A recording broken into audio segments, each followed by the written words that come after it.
Hey, Tom,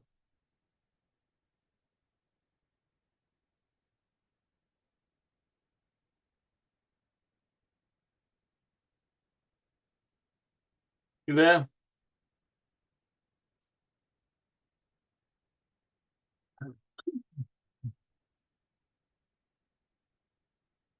Hi, you there? Yeah, I'm here. You here? I can hear you. I'm good now, I think. Hey, you know anyone named Dmitry Litvik back? He's trying to get on. I have no idea who this guy is. Who is it? Dimitri? Dmitry Litvak. I don't know who this guy is. I'm afraid maybe is there something, you know what I mean? Could there something be wrong? But Dimitri? I don't know. I'll text Nick and see if he knows, all right? I don't know. yeah, Let me text Nick and see if he knows him, all right? yeah. Okay.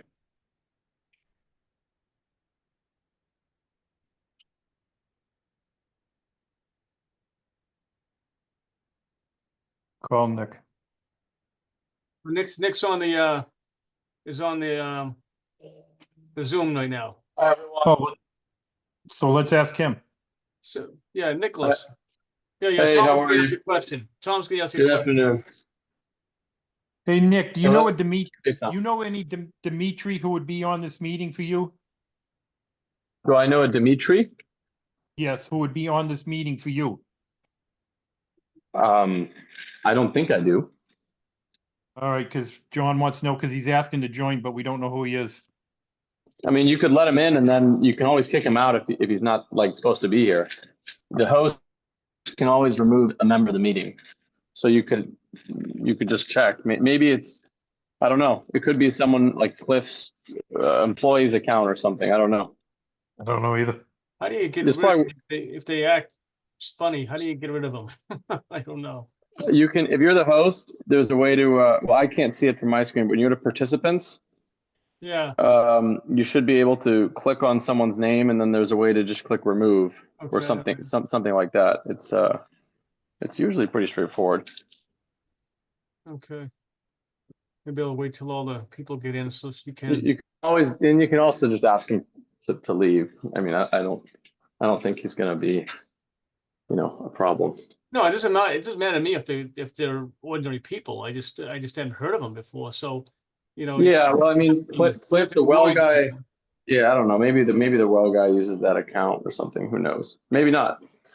I would just let him in, and I don't know who else could possibly have this link. So I would assume it's someone that could be related to this.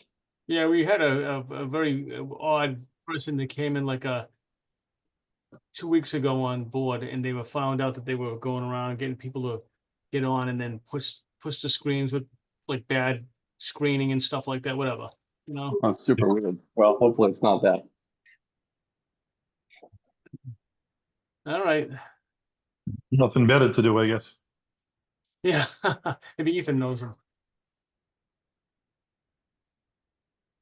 Who's up first? 35 Main Street? Uh, yeah. Yeah.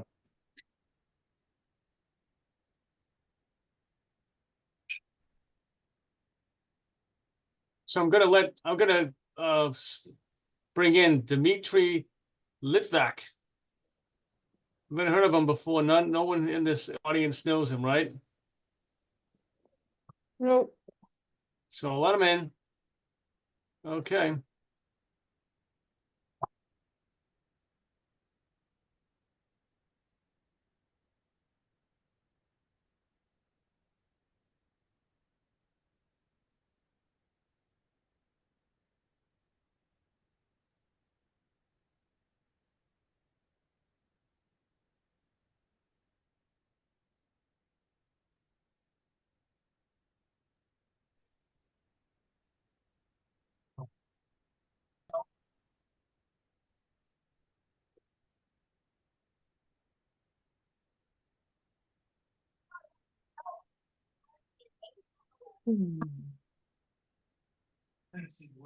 Okay, are we all here?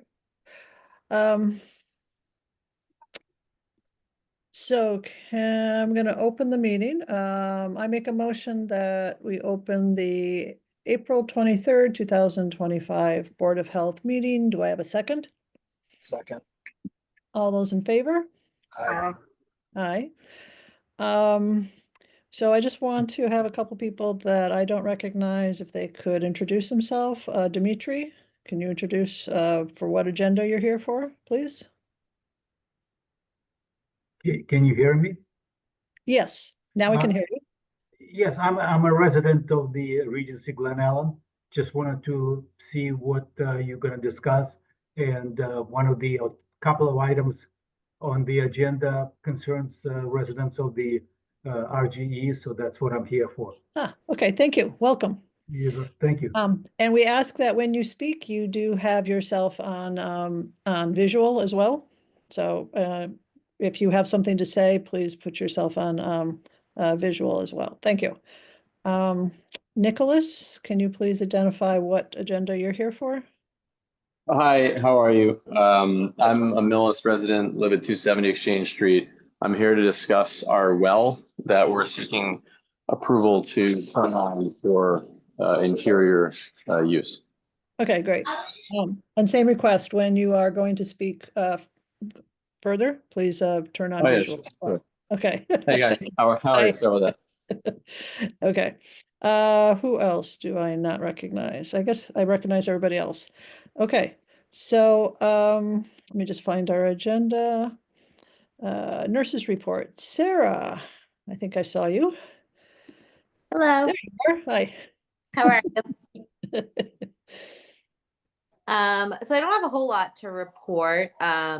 We, I think, have basically wrapped up our respiratory season for the year. We are starting, or I can start the return process for our leftover flu vaccine starting in May. So I'll start. I already spoke with both Sanofi and Seqirus about getting those done. So they'll send me the forms that I need and whatnot, and I'll get those done. We'll get full credit for 15% of the leftover Sanofi doses, and Seqirus will give us a 10%. Will give us a full credit for 10% of our leftover doses.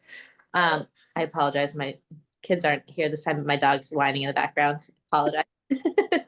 As far as our flu vaccines for next year, we are all set. Everything's been pre-ordered for the next flu season.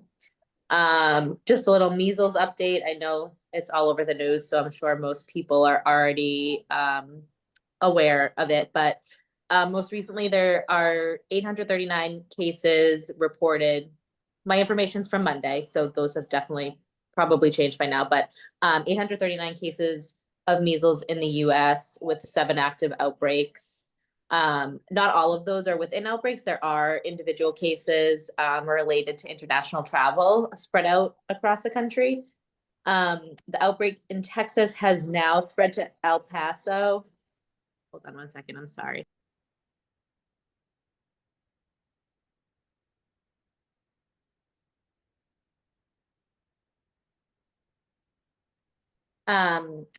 Now spread to El Paso, and it sounds like things are spreading pretty fast there. As far as vaccination guidance for us, it remains the same that we talked about. I have been unable to post it to the Facebook page because for some reason our Facebook page has been suspended. So I am working on trying to figure out why that has happened. So to be determined on that. But as soon as I have access to it again, I hope to be able to share that information.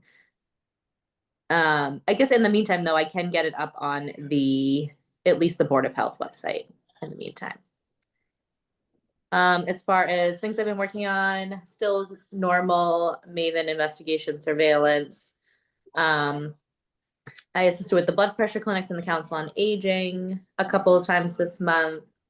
We had to complete it's called the service delivery tool for the Foundational Public Health Shared Service Review that the state is doing.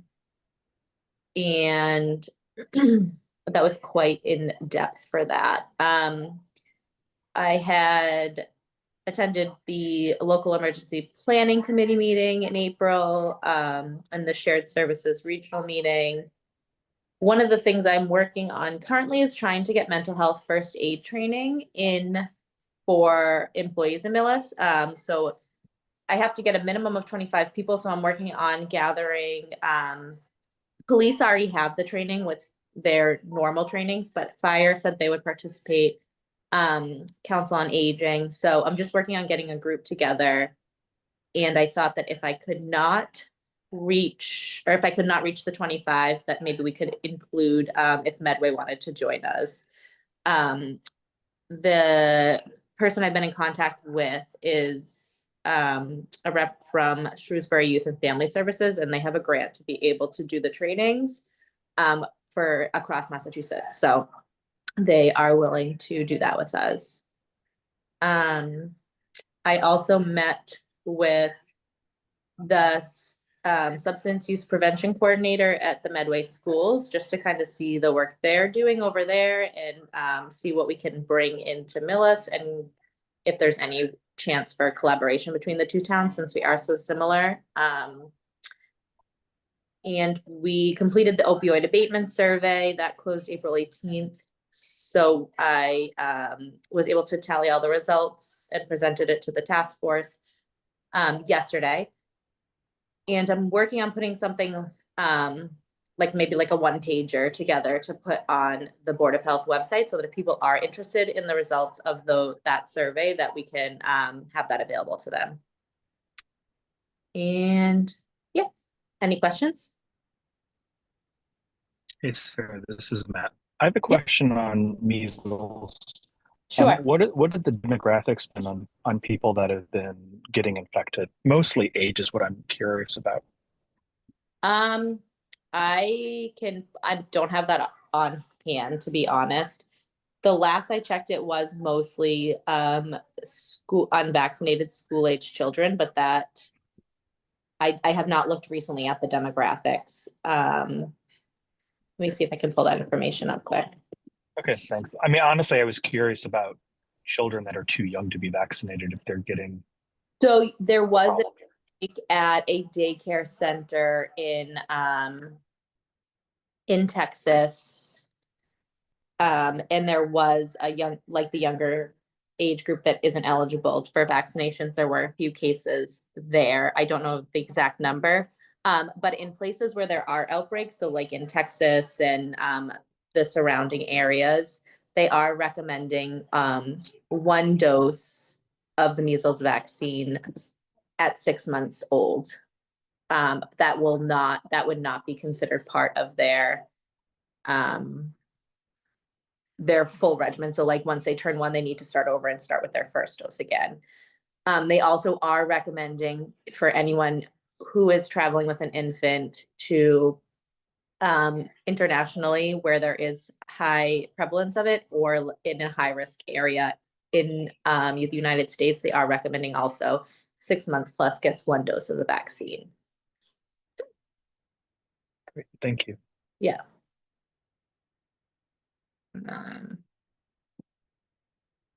Let's see. Any other questions while I try to pull up the demographics?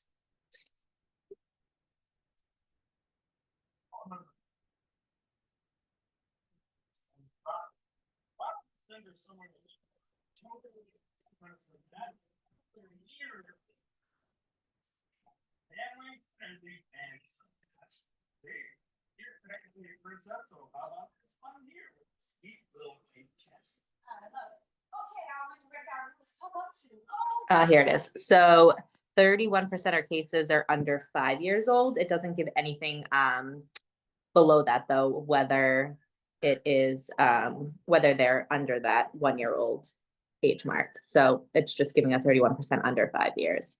38% are 5 to 19 years, 29% for 20 plus, and 2% age unknown. As far as vaccination status, this is coming from CDC. Unvaccinated or unknown is 96% of the cases. And 1% have had 1 MMR dose and 2% have had 2 MMR doses.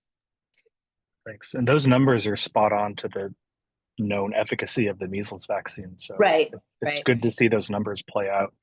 Right, for sure. But the other thing that they have on here, just if anyone is interested, 11% of cases have been hospitalized. Of that, there have been 19% under 5 years old have been hospitalized. Great. Thanks for looking that up. Yeah, no problem. This is Jykar, Sarah, I've got a question. Would you be able to get for us what the current stats are for percentage of population immunized for measles in Massachusetts? So that I tried to do. Mhm. It's hard to get that number because so we have the MIIS system in Massachusetts where the vaccines are reported. But it's not always accurate because while people are supposed to be reporting the vaccines there, they aren't always reported. And if, people have had vaccines in other states, then unless a doctor goes in and puts it as a historical vaccination instead of one given, then that wouldn't carry over. So I don't know that I don't know that they have a great number. I think the school age is the best because the schools track that and percentage wise there is usually more accurate, but I don't know that I have a real number to give you.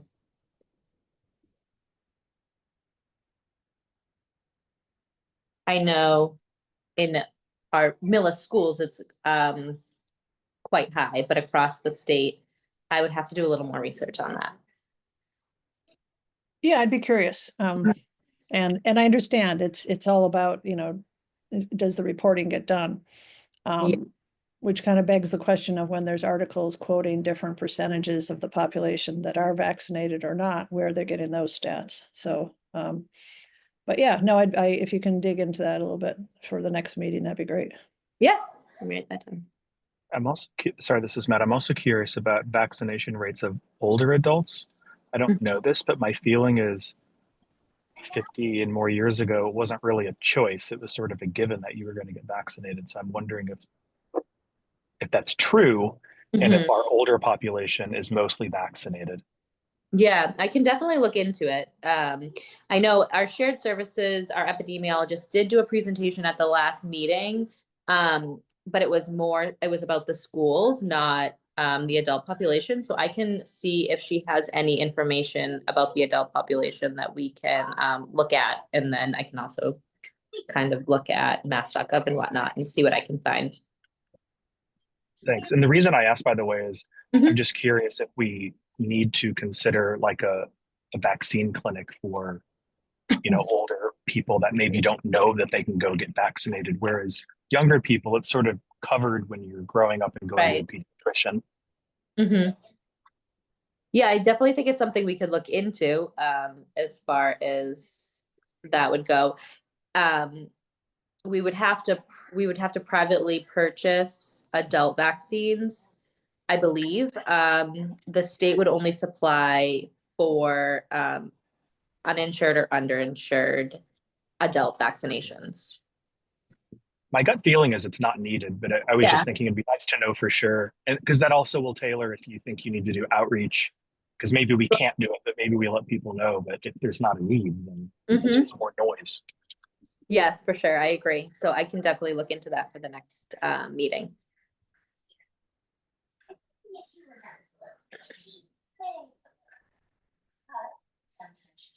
Carol, do you have any questions for Sarah? No questions. I was just looking at mass.gov vaccine site. And it does have some numbers, but it's all for children.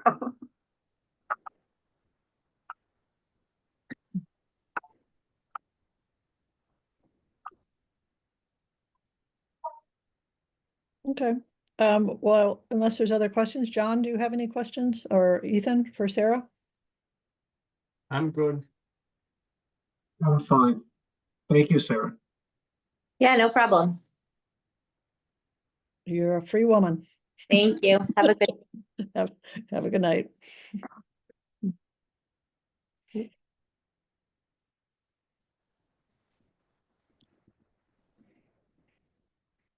Okay, next on the agenda is agenda EHIR 35 Main Street. John, do you want to introduce this, please? We have Dan and Mike here. And this is for the 35 Main Street, the EHIR document. And all the write-ups in there.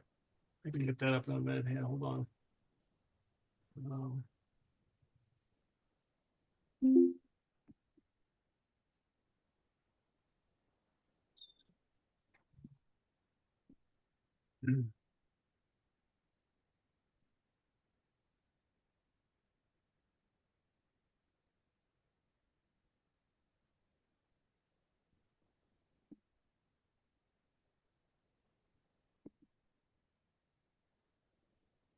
So if Mike or Dan wants to go over these, Sure. Good evening. I put together a draft decision based on the last permit that you guys issued on a project of mine. They're all the standard, the conditions are all standard based on the drafts that had previously been prepared by Beta. The initial page is just a summary of the application submission and what the project is all about.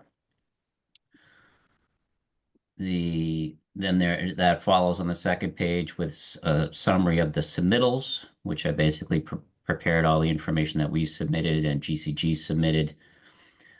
Summary, a discussion of findings, again, which is pretty typical. A listing of the approved documents which would be the final site plan, the final stormwater report, and the final O&M plan. And then the conditions. And I'm happy to go through these if you want, but conditions 1 through 25 are standard. I added 26 and 27 based on our prior discussion. 26 is that prior to the start of construction and then at the end of construction, the existing sewer manhole, grease trap, and sewer pump chamber shall be inspected to confirm proper or operation and water tightness. Any deficiencies shall be remedied prior to the issuance of a certificate of occupancy. The final as-built plan shall include information on the size, material, and inverts of the associated piping. And then 27 was that the grease trap shall be maintained in accordance with the Board of Health regulations, which I think Carol mentioned at the last meeting was a minimum of every 3 months. And that's it. So if you have any questions, I'm happy to answer them. There's one waiver request, which is the same waiver request that we always ask for, which is the ability to reduce the rate and volume of runoff from the site, because we're adding infiltrating BMPs. That's the one waiver on this particular application.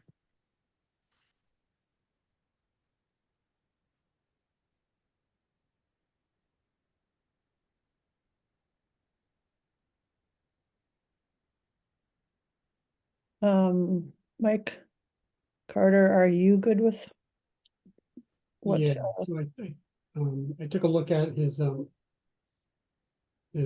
permit, and I compared it to the one I did for the town's water supply, their PFAS treatment plant we did last year, which is almost identical, except that it just is a different project. All the conditions, the waiver, it all looks fine. And the last two conditions are the ones that we discussed at the last meeting, which is something that we had asked for. So it looks good to me. John and Ethan, have you had a chance to look this over? yes, I did. It looks fine to me. This is Ethan. I have not had a chance to review the final documents. I guess I just wanted to reiterate a couple of things just to be clear. One is that I think we have an expectation that eventually there will be times when this with the system, where the drainage system will be underwater because it's a floodplain. And I know we had mentioned that the Board of Health needs to be notified within a shorter period of time. And I'm looking at my notes rather than I think it originally said once a year, something like that. So I just want to make sure that in there.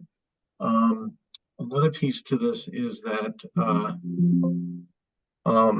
I think there needs to be an understanding, and I know it's clear verbally, but perhaps in writing, that this does not mean that the plan review, there still needs to be a plan review for the actual establishment. This does not have any bearing on that. So that's a separate process. And I know that's clear, but I think maybe just what's that? I'm sorry. Can't really hear you. Okay. I didn't hear that, John. What was that? You can't hear you that much too, unless it's Oh. just me. I'm No, sorry. I can't hear it either. You cannot hear me? All right, let me see. Let's see. Is this any better? Yeah, that better? it seems, Okay. yeah, it seems better. Okay, great. All right. So just to reiterate very briefly, again, there's an expectation that that eventually, at times, the system is going to be underwater and flooded because it's in a floodplain. So again, just make sure that there's no that the Board of Health office needs to be notified within, I think we said, a week of the actual flooding event, so that the Board of Health can do any kinds of inspections or follow through this necessary rather than wait for an annual report or a regular report. Secondly, I think it's important to make sure it's important that this does not in any way indicate an approval of any food establishment that has to go through the regular food code plan review process. I know that's understood, but I just think, that it just needs to be clarified. And those are the two big issues I see. And I think as well, I mentioned this before, I'm not sure if it's shown there, that there were plans originally where, as they're doing the construction work or the renovation work, they will be stockpiling material on both sides of the property, on both sides of the building. And I think the side of the building where, to the eastern side by the river, it would be best to stockpile on the other side where there'd be less likelihood of flooding and movement by material in case of severe rainstorms. But those are my only other comments. So I could just address a couple of those. The Sure.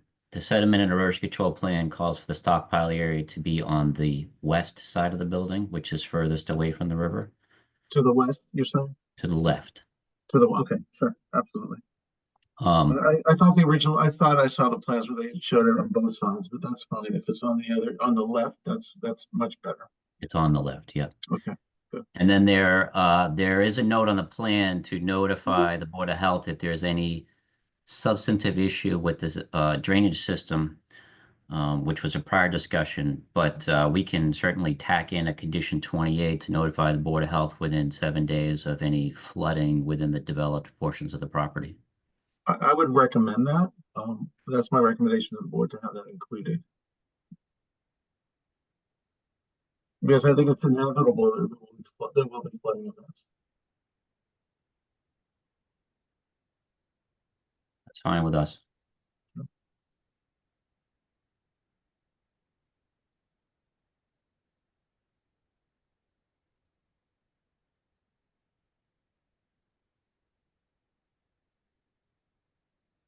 And my final comment was simply just an acknowledgement, probably in writing is best, that states this does not imply any approval of a food establishment. That has to go through the regular food code process in terms of review and approval and the like. You can tack that in as condition number 29.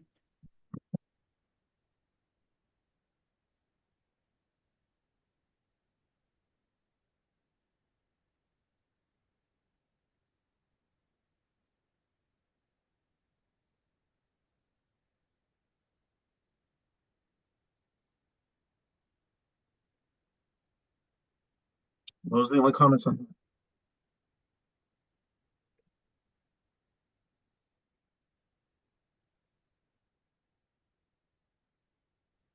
So Dan, did you want us to do you have time for us to get the additional conditions onto the document before we pass it by through motion, or are you time sensitive on this? Well, everybody else has approved the project, so they are eager to proceed. So I think I can just summarize that condition 28 would be that the applicant shall notify the Board of Health within 7 days of any flooding of the developed portions of the property. Condition 29 would be this permit does not imply any approval as a food establishment, and that separate applications and approvals are required for that. If you wouldn't mind voting that tonight, I will just update that draft and zip it over to Heather and John, and then that'll be in there. I'm good with that. Matt, Carol, are you good with going ahead and doing it that way? Sounds good to me. Yeah, sounds good. Okay. I was going to ask though, Dan, are you sure you don't want to read the other 25 to us? Well, if you're ready for a nap, I'm happy to do that. I did want to thank you though for, your continued collaboration on, some of these finer points. So thanks, Dan. Yeah, happy to help. So Matt, do you want to go ahead and read the motions for the variances, for the two variances? I would like to request someone else do this since I'm in my car.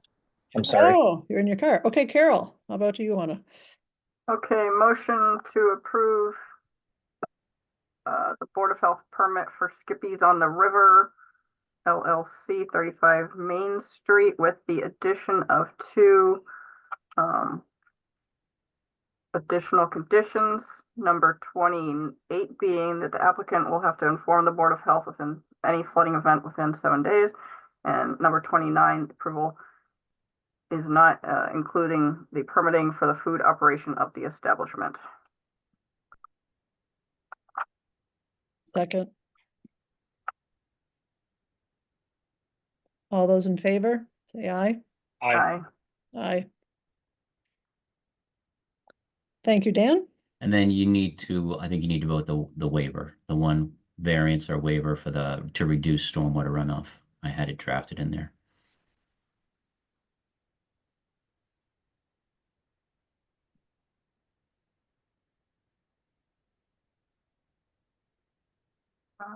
Motion to approve the variance from the applicant from section 12.1 of the Millis Board of Health Public Environmental Health Regulations to allow a decrease to the rate and volume of stormwater runoff from the overall project area. As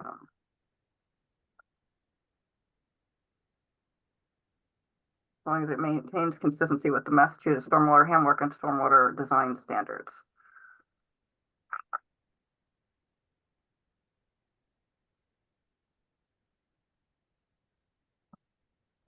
So you've made a motion, correct, Carol? Yes, correct. Second? And all those in favor, say aye, please. Aye. Aye. Thank you for your time and attention to this application. We appreciate it. Have a good night. Thank you, Dan. Have a good night. Thank you, Dan. Thank you. And Mike. Yep, Thank you. Right. Yes, thank you, Mike. Okay, next is, good, we're early. But the next agenda is Regency Glen Ellen dash pool. And who is presenting that tonight? Bob. Hello, welcome back. Hi there, guys. You can hear me? Yes. Good. Yep. I've never been accused of not being able to be heard.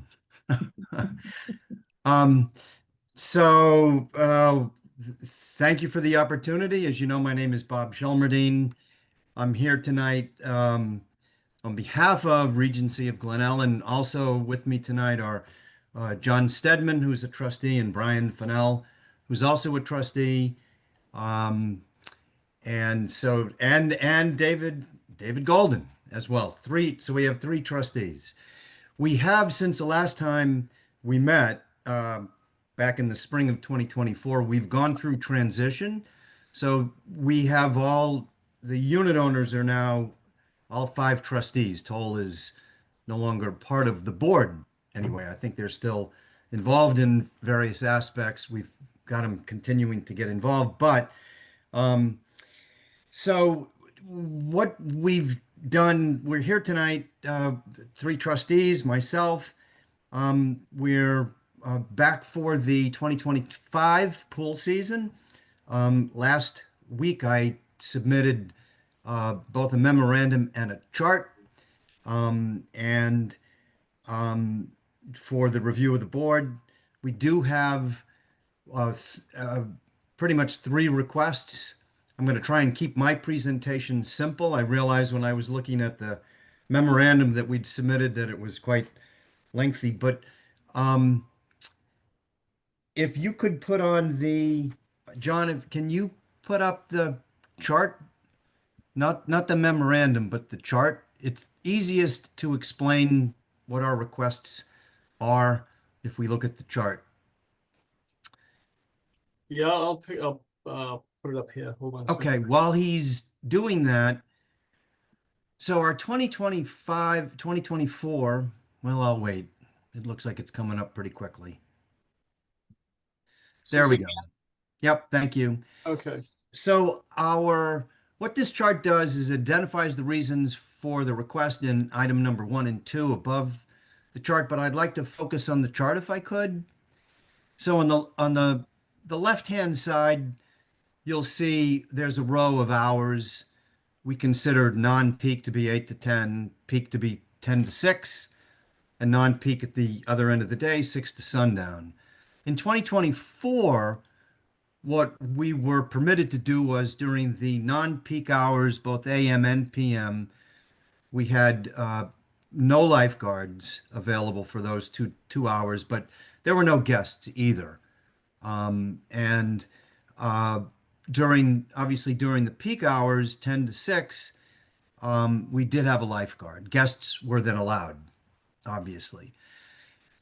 Moving to the next column, in 2025, for June to August, we're pretty much asking for the same as we had in 2024. So during the non-peak AM and non-peak PM, no lifeguard once again, and obviously no guests. That's what we're going to live by, and that seemed to work out pretty well. Again, during the June to August time period, from the peak hours 10 to 6, we're gonna continue to ask for a lifeguard and guests allowed. It's when we get to the next column over, proposed request, we've really got 3 requests, and I'll see if I can break that down. So what we'd like to do at Glen Ellen, and we actually, just so the Board of Health knows, we spent, all 5 trustees and the pool committee as well, spent a fair amount of time going over these permutations and going over what we thought would be reasonable to request. We had several meetings amongst all the members. So what we'd like to do is we'd like to extend into an early season and a late season, the month of May and the month of September. I'll go through the justification in a second, but I thought I'd just explain to you what the request is and then issue or go over the reasons. So we'd like, for the non-peak hour AM, non-peak PM, we'd like to continue the same as we had for the June to August, essentially meaning that in both May non-peak and September non-peak, meaning AM and PM, no guests are allowed.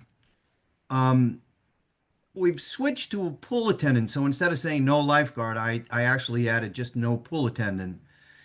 But the PM and the AM are pretty much the same that we have now, which is no guests allowed, and you are on the buddy system. You must have 2 people, at least 2 people in the pool at any time you're going to be in the non-peak hours.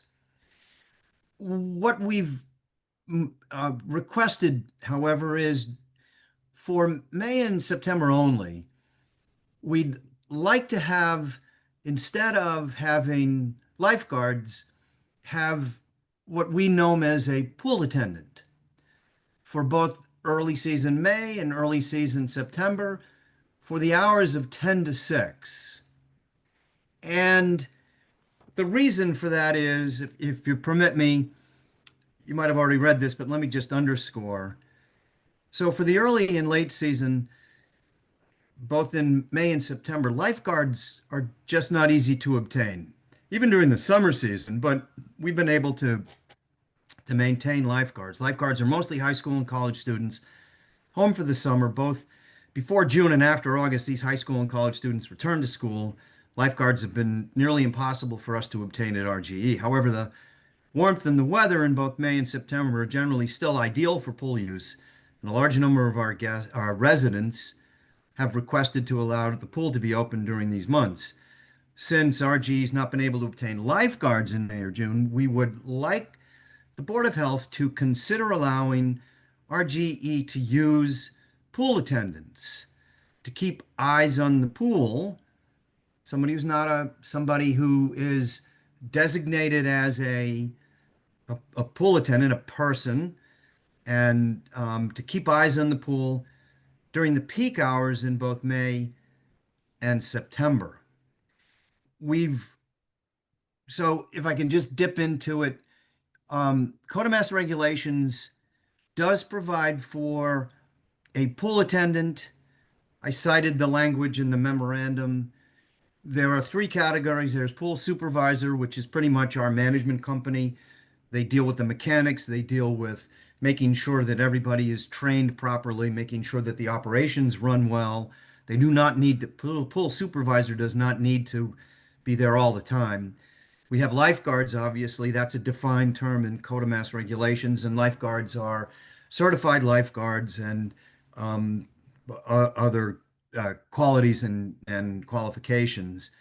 Once again, we've mostly had lifeguards that are, the pool of lifeguards is pretty much high school and college students, but it does allow for a pool attendants, and a pool attendants can be qualified by the local boards of health, and they can be, in this case, substituted. I mean, it allows the Board of Health to consider it, allows the Board of Health the authority to permit this proposal.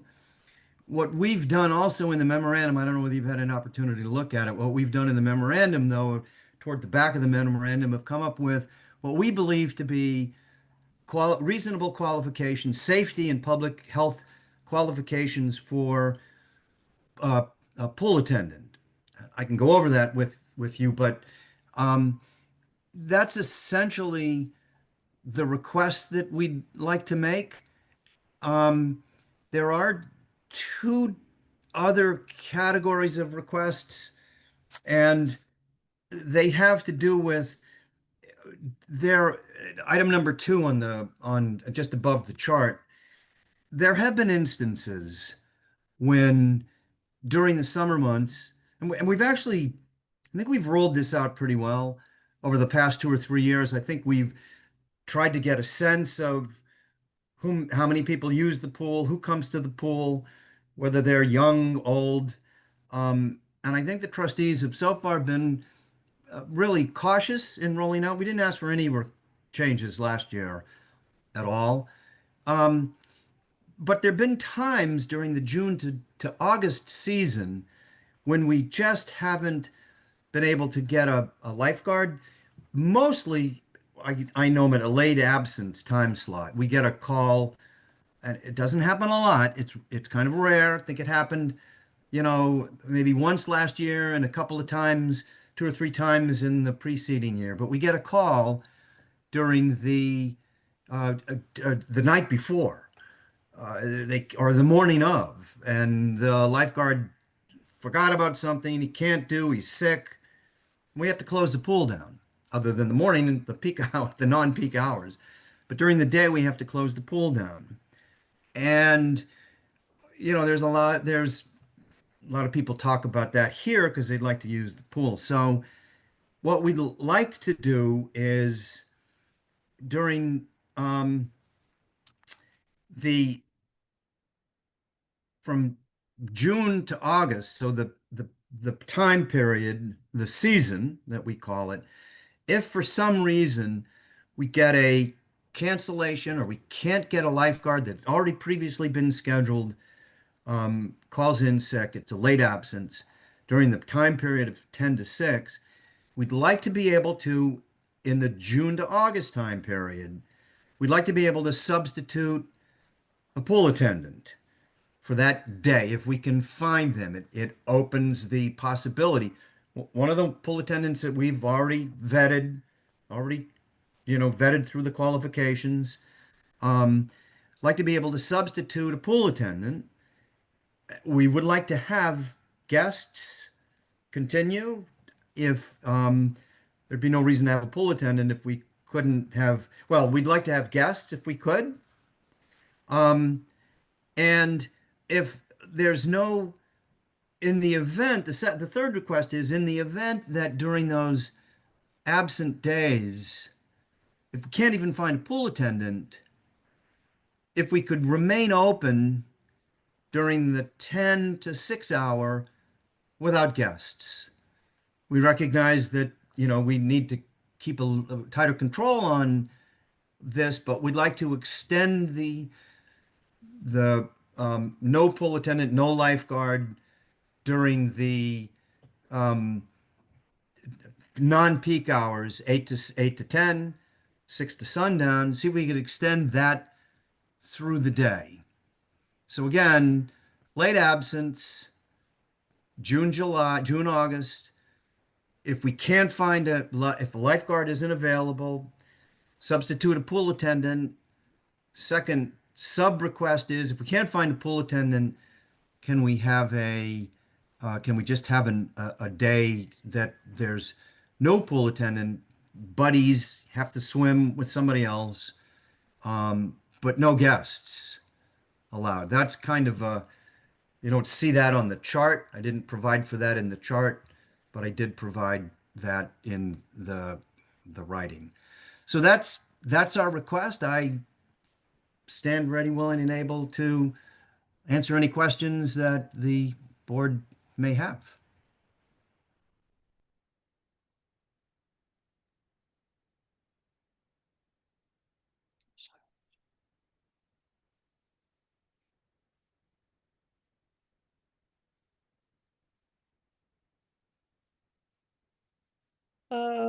So this is JICAR.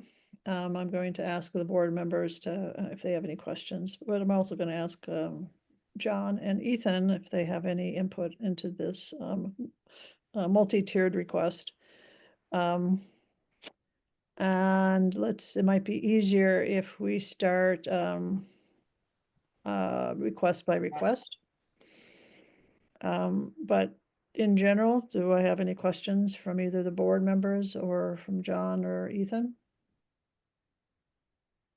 Yes, this is John. I'll put up the one that they were. Well, let me see if I have it now. Let's see.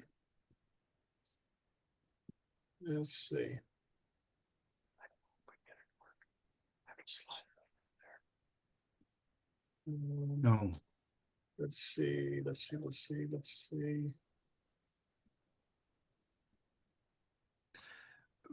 Ms. LeBlanc, Bob Shulman again. It may be, if I could make a suggestion. So here's go ahead. I'm sorry. It may be simpler if we just stick with the central request at this moment, questions, which is a pool attendant during the June-August period, and 10 to 6. So if it may be simpler if we just start with that. Well, I want to see if there's any overarching Sure. feedback first, and then we're going to take it request by request. Thank Sure. you. Thank you. So this was the one that was passed in 2022 or 23, I can't remember. But we had gone over months worth of work to get it to this situation here. So, I'm wondering why that major work is now at stake.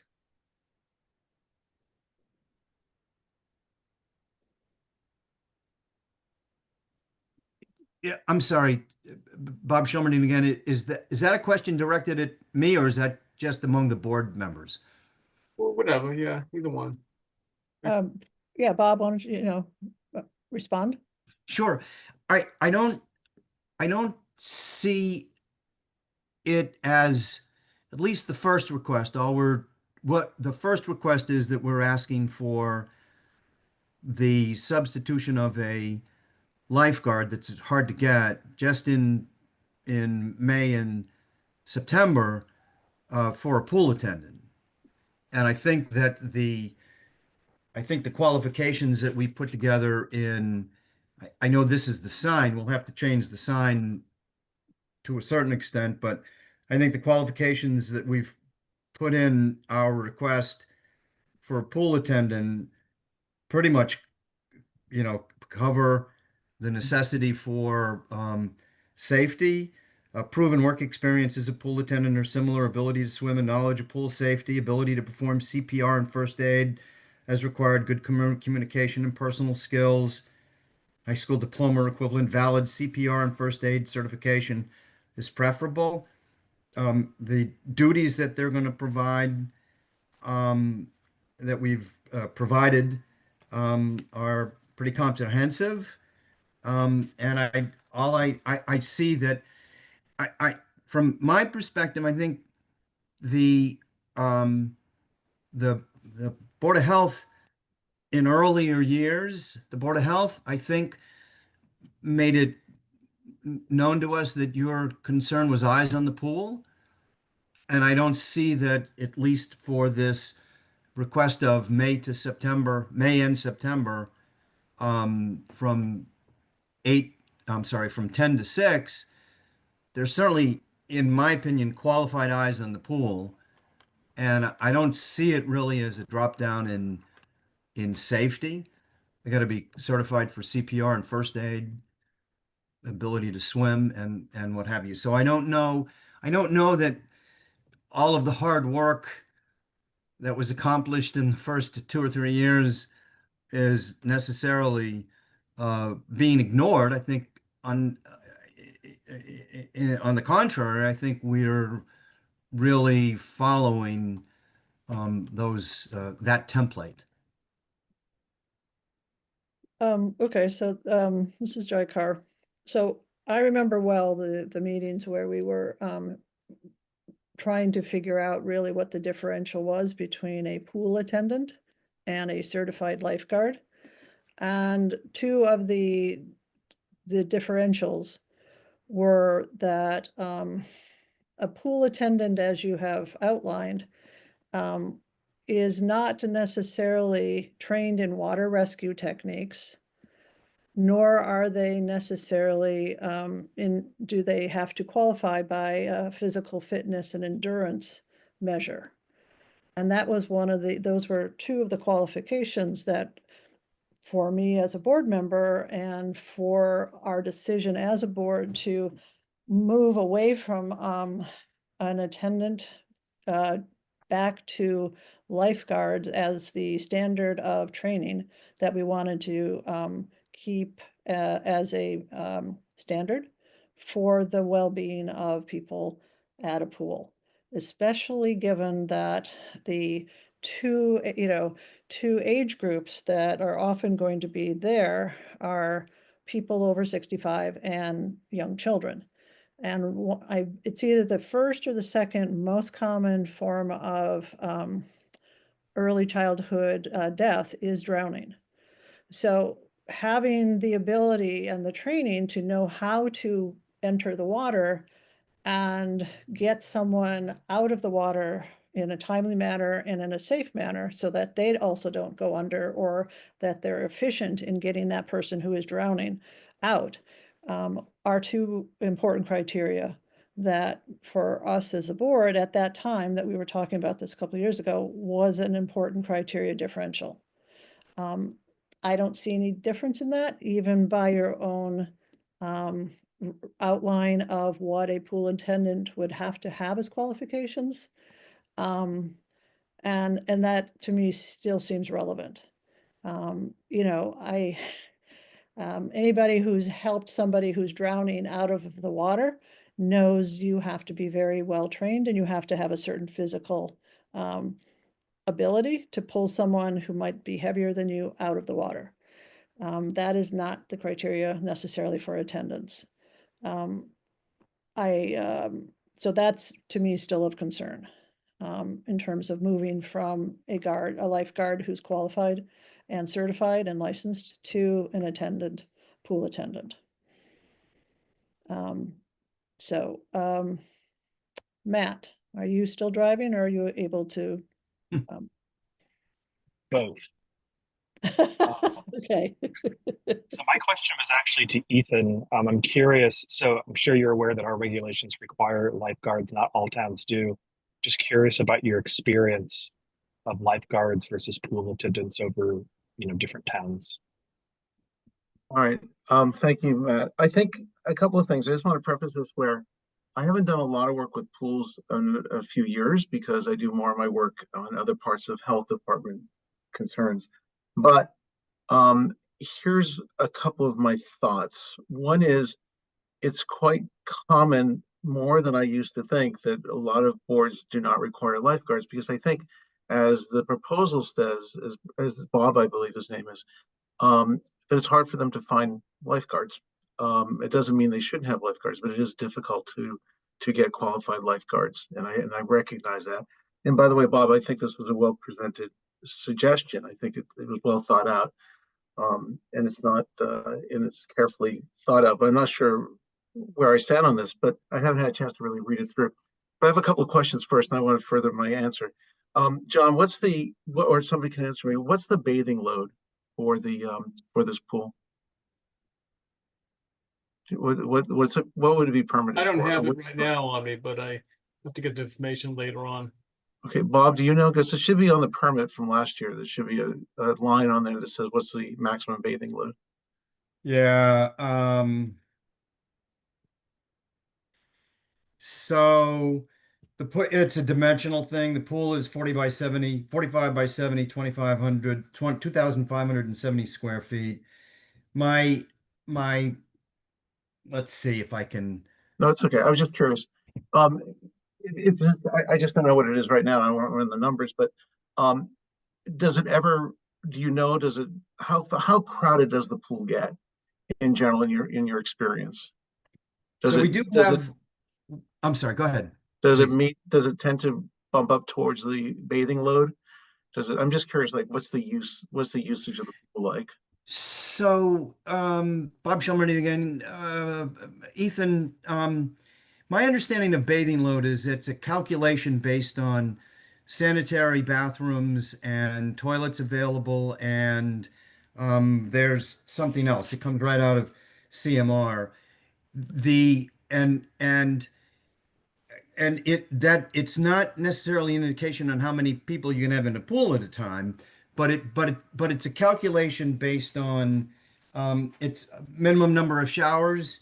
I'm looking right at it for CMR 435.03, minimum number of showers and sanitary conditions of the wash basins, and then you come into this calculation.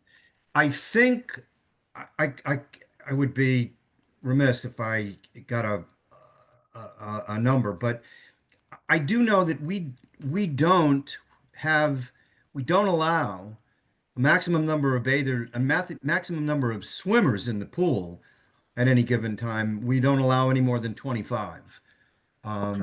because and I can tell you that I'm looking at it's part of it's part of the chart where we actually have 2023 calculations and 2024 calculations. The average number of the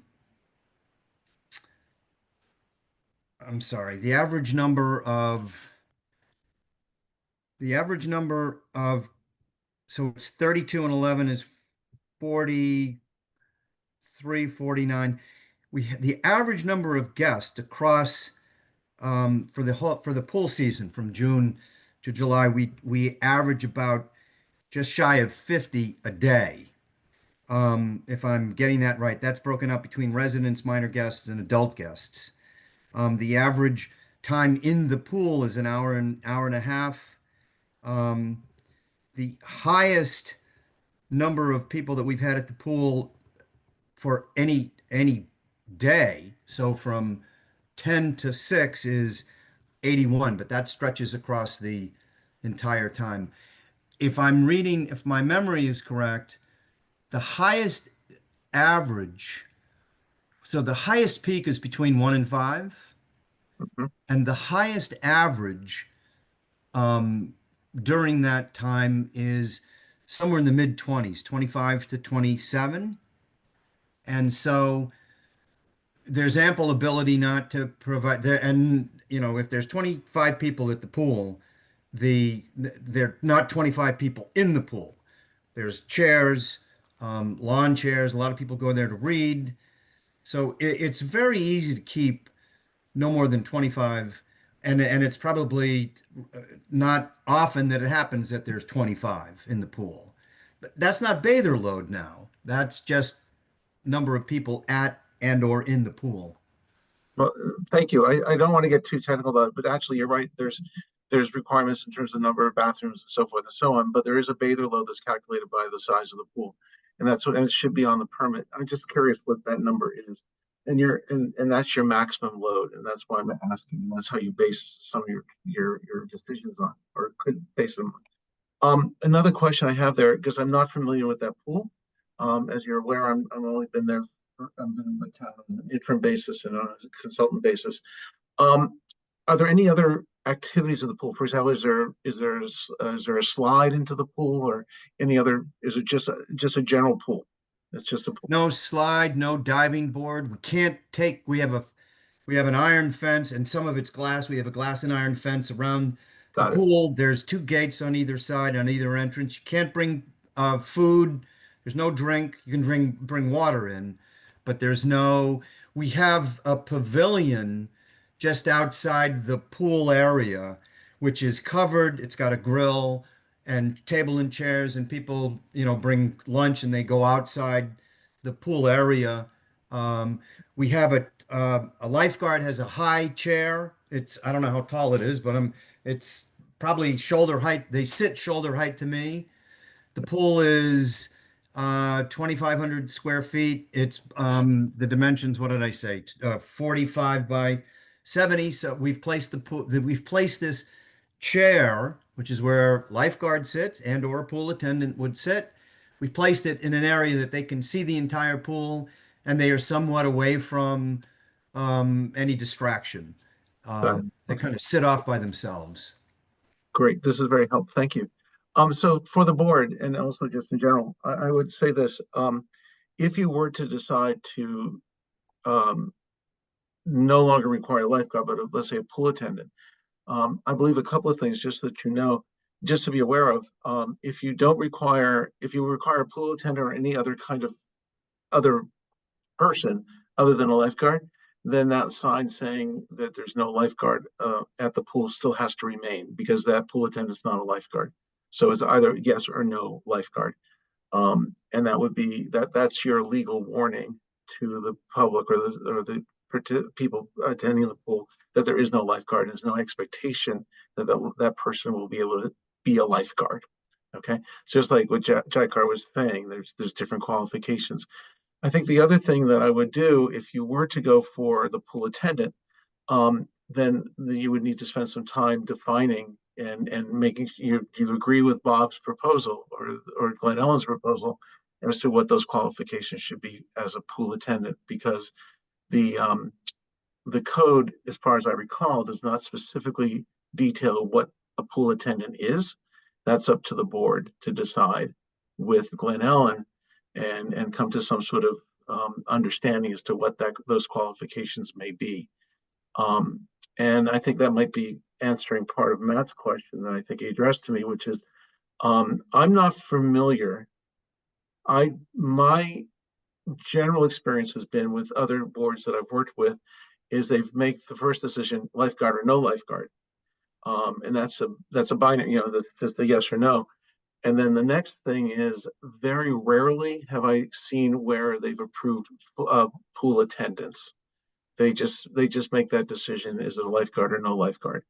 And then they leave that up. If they have other personnel, then they tend to not be all that involved in it. And they don't make that as part of the permit process because they don't want to take that responsibility. That's been my experience with boards. However, the code, the way it's written, you actually have the authority and the right to define what a pool attendant is and what those conditions would be and those parameters. But Matt, my experience has been most boards do not. Yeah, they just make the decision, lifeguard or no lifeguard. Okay, thank you. Ms. LeBlanc, Bob Shilmany, can I amplify that? Thank you. When we made our presentation the first year, I didn't include all this information on the memo, but now that Mr. Fuller has raised this question, there are a number of other communities in the area that don't require that we're considered a semi-public pool. Semi-public pool is not one that's open to the public, but ones that is open to a closed community, a condominium association. Private pool obviously is in the backyard. We all know that private pools are the most dangerous pools because they produce the most number of accidents and casualties. But on these semi-public pools, that's the definition in Code of Mass Regulations. For instance, there's 102 condominium unit McIntosh Farms in Sharon, no lifeguard. Norton Red Mill, 151 condos. It is age restricted, and again, no lifeguards. Stoughton has 3, Knowlesbrook, Bishop's Landing, North Stoughton Village. Knowlesbrook is 175 units. I mean, we're 324, but once you get over 100, Methuen, there's another Toll Brothers up in Methuen that's just modeled around us. It was before us, actually. It's a sister community, 191 units, no lifeguard. Medfield Gardens condo, no lifeguard. Falmouth Bourne and Chestnut Hill. And I hesitate to. The only reason I'm utilizing that information again is I hesitate to use it because it's not. I'm not trying to say that therefore this board should do the same, but the question, we're not trying to suggest that the board should or shouldn't do anything. We're just making an application and we see a need, we have a hope. But I'm kind of amplifying the answer by Ethan to Mr. Fuller's question. And I'm trying to find our certificate because I know my memory is that I think the bather load is somewhere 150 or 170. It's just a wild, it meant nothing to me, but that's the calculation of what it is. That sounds about close to right, but again, I'm not running those numbers. And Bob, thank you. I do not disagree with what you've been saying, and my experience, as I said before, just to reiterate, most municipalities they really look at the question lifeguard or no lifeguard. The fact, if I may, for the board, suggests that you're asking for further consideration regarding a pool attendant. I see that as a very it's showing that you're trying to work something out here and you're trying to provide some level of safety. The question I would say to the board is, do you even want to go down that road? It's either, lifeguard, no lifeguard. That's your binary choice. And then if you want to go down to a pool attendant, you can simply say, well, they just have a pool attendant and they can just decide what those qualifications are. Or you could delve into that and work with them and make that part of the condition of the permit. But my experience, again, just to reiterate, I can't even recall the last time I've been involved with a board where they've gone down that road, defining what a pool attendant is. But I'm not saying it's a bad idea or a good idea. I'm just letting you know those are my experiences. One more response, if I could. I think we were trying to find some kind of middle ground. we kind of see out there that there are a lot of communities of similar, if not similar size, certainly similar nature and the same kind of people who live in our community out there. And we didn't see many of those pools that had lifeguards, but we recognized. I mean, I think as much to the credit of the trustees, I think we recognized that the that we were trying to find a middle ground and still meet this by pool attendant. I know Ethan said that he's not gone down this road often, but he's also given us an indication that there are a lot of communities that don't require lifeguards at all. But we thought that this would be a very reasonable, safe substitute that would meet a lot of, if not all of, the concerns. I mean, Ms. LeBlanc, I know you've voiced some concerns, and I'm not minimizing that at all. But I think that this middle ground of the pool attendant was our attempt to go as far as we possibly could, just shy of a lifeguard and providing eyes on the pool, as opposed to just, I mean, there was talk in our discussion about no lifeguard at all, but I mean, the trustees said it's just a consideration, and the trustees said at this point, we'd like to provide eyes on the pool. Well, and I do want to say that the presentation that you've made is impressive. It's useful to have the kind of numbers you've put in terms of who's coming, what age, what time, what status. It gives a pretty complete overview of who's using the pool, and how often are they using the pool, and for how long are they using the pool, which, is useful to your request. So, but I'd also like to hear from my other board members, and Matt looks like he's now out of the car. Yeah, I actually had a question. Oh, great.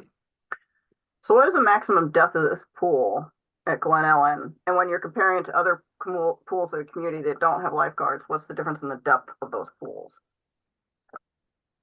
So Bob Shelmerdine again to answer the question. I believe the indication is the pool at its depth is 4.5 feet.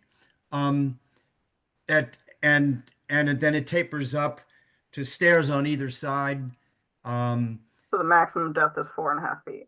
Maximum depth of 4.5 feet. I'm afraid I couldn't answer what the other depth of the pools are, but I mean, 90, I don't know how many people, but there are most adults can stand up in 4.5 feet of water. That's standing up. I mean, that's, it's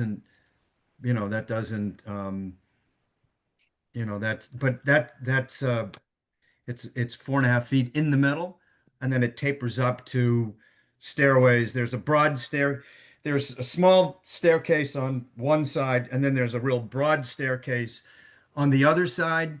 And on the other side of the pool, literally out from the edge of the pool, it stretches into a corner. So it's kind of like a pie shape, but out from the pool itself, I would say maybe 15 feet. The water is literally maybe 8 inches to a foot deep. And that allows a lot of the young kids, young grandchildren, to come. And that's pretty much where they play, and they can sit in the water and splash and what have you. So I think the pool was pretty well designed for use of all ages by Toll Brothers. And then, I mean, they didn't make it too deep. I mean, it's not overhead for most adults to stand.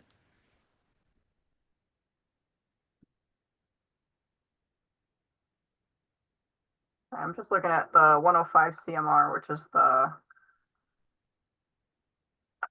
regulations on sanitary code for pools. 43.5.23 is the section on lifeguards. It does discuss Can you cite that again, please, so I can turn to 105 see. Yep. Let me share my screen. Yeah, it's 105. It's 435. What number? 435. Oh, what? Oh, okay. 0.23. Yes, that's it. Yeah.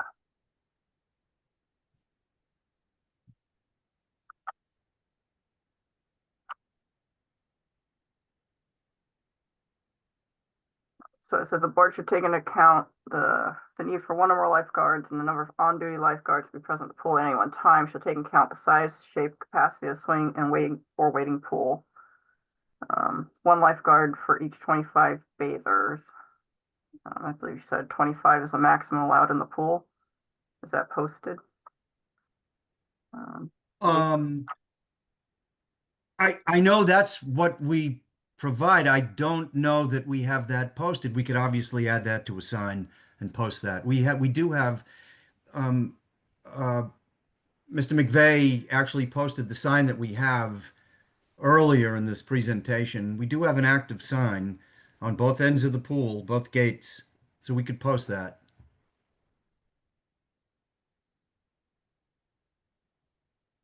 Okay.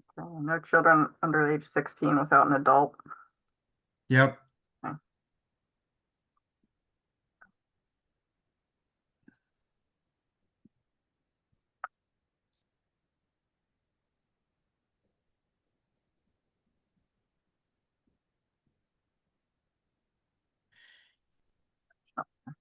Carol, do you happen to, Bob Schilmerdine again, Carol, do you happen to have the rest of CMR?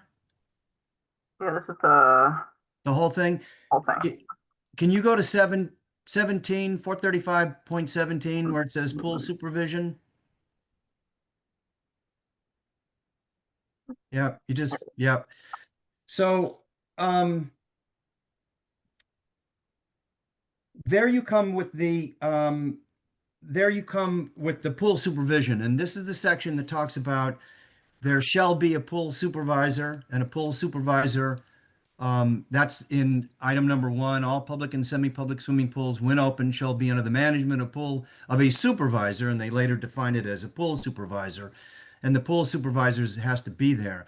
If you go down to 4, if required by the Board of Health, if required by the Board of Health, there shall be at least one trained person on, once again, to pick up with with Ethan's comment, all these CMR is couched in the language of if required by the Board of Health. That language is precatory to lifeguards, as well as it's precatory to a pool attendant. It's not precatory to pool supervisor. You must have a pool supervisor. But item number 4, if required by the Board of Health, there shall be at least one trained person on premises at all times that the pool is open. The individual may be a pool supervisor, a lifeguard, a pool attendant, or other trained person. The board, when determining whether there is a need for the trained person and the minimum training or certification for the person, shall take into account the size and capacity of the pool, average attendance, complexity of the disinfectant equipment, and the facility's history of compliance with regulations. So what this section actually allows the board various categories. It may be that pool attendant isn't often used, but it's our attempt to provide for safety shy of a lifeguard, which we don't seem to be able to get in May and September.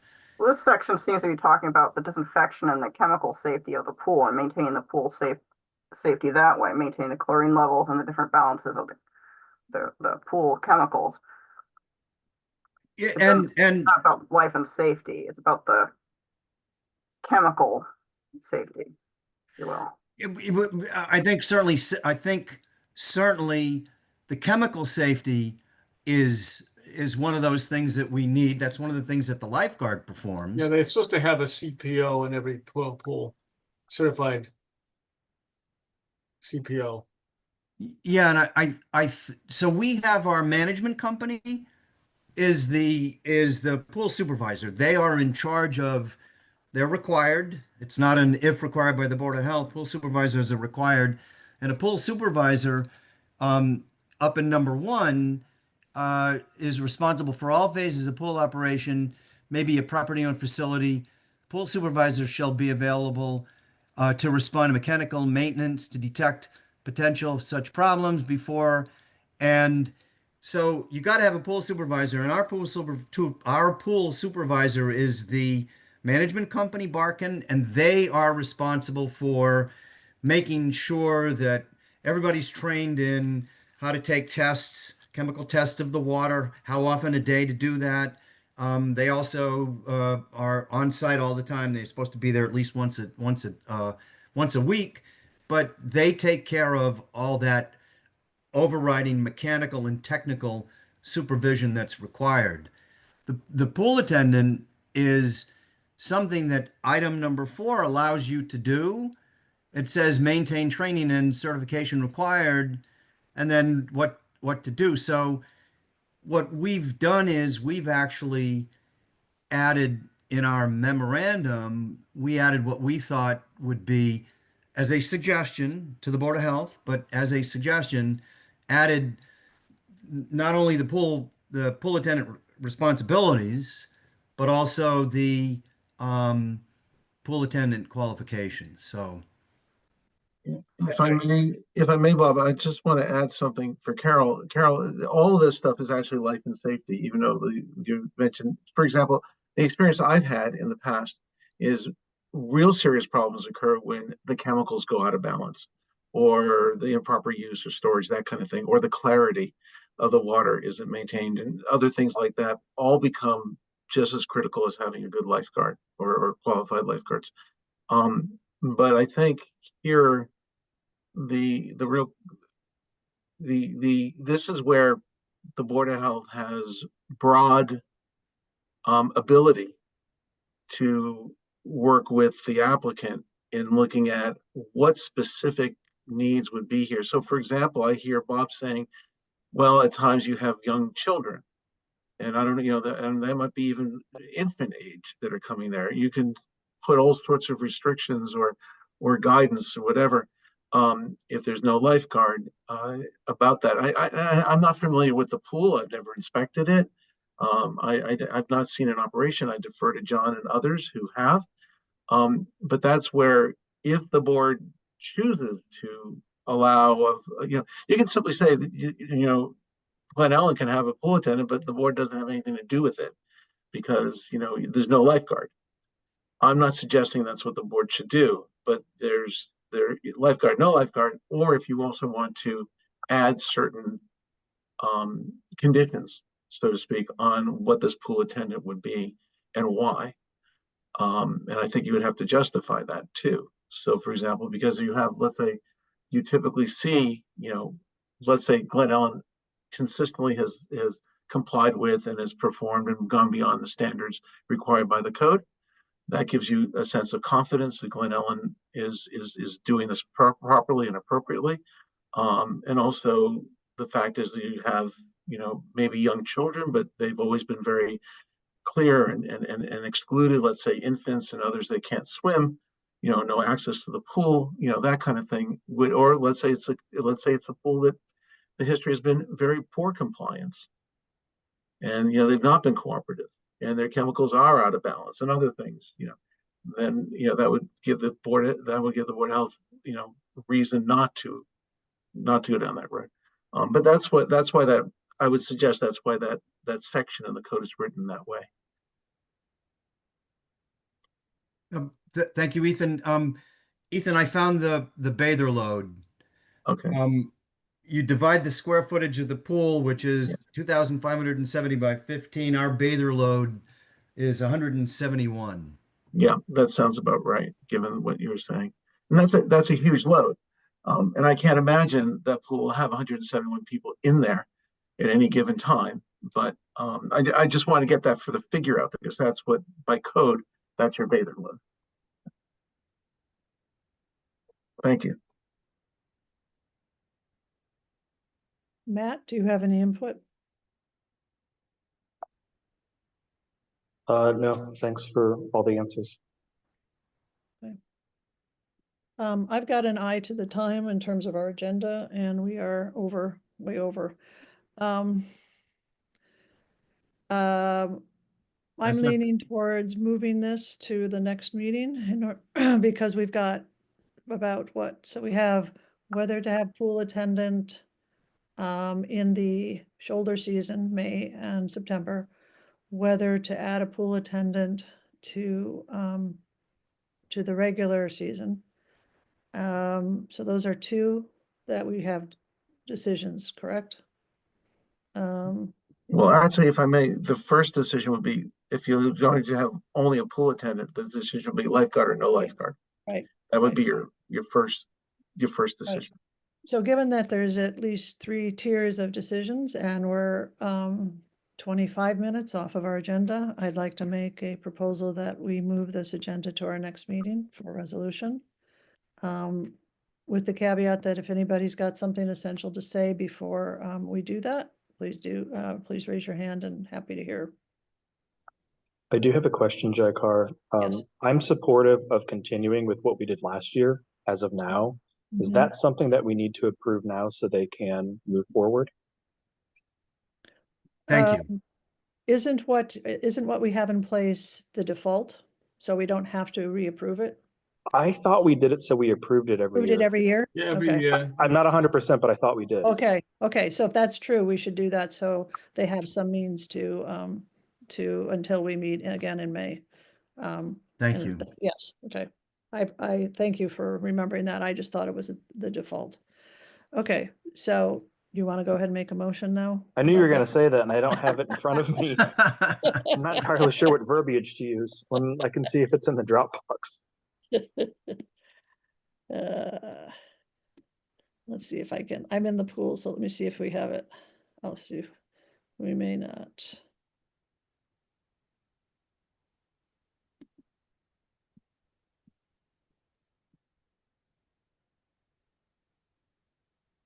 Maybe it's in the old meeting minutes. Let me look.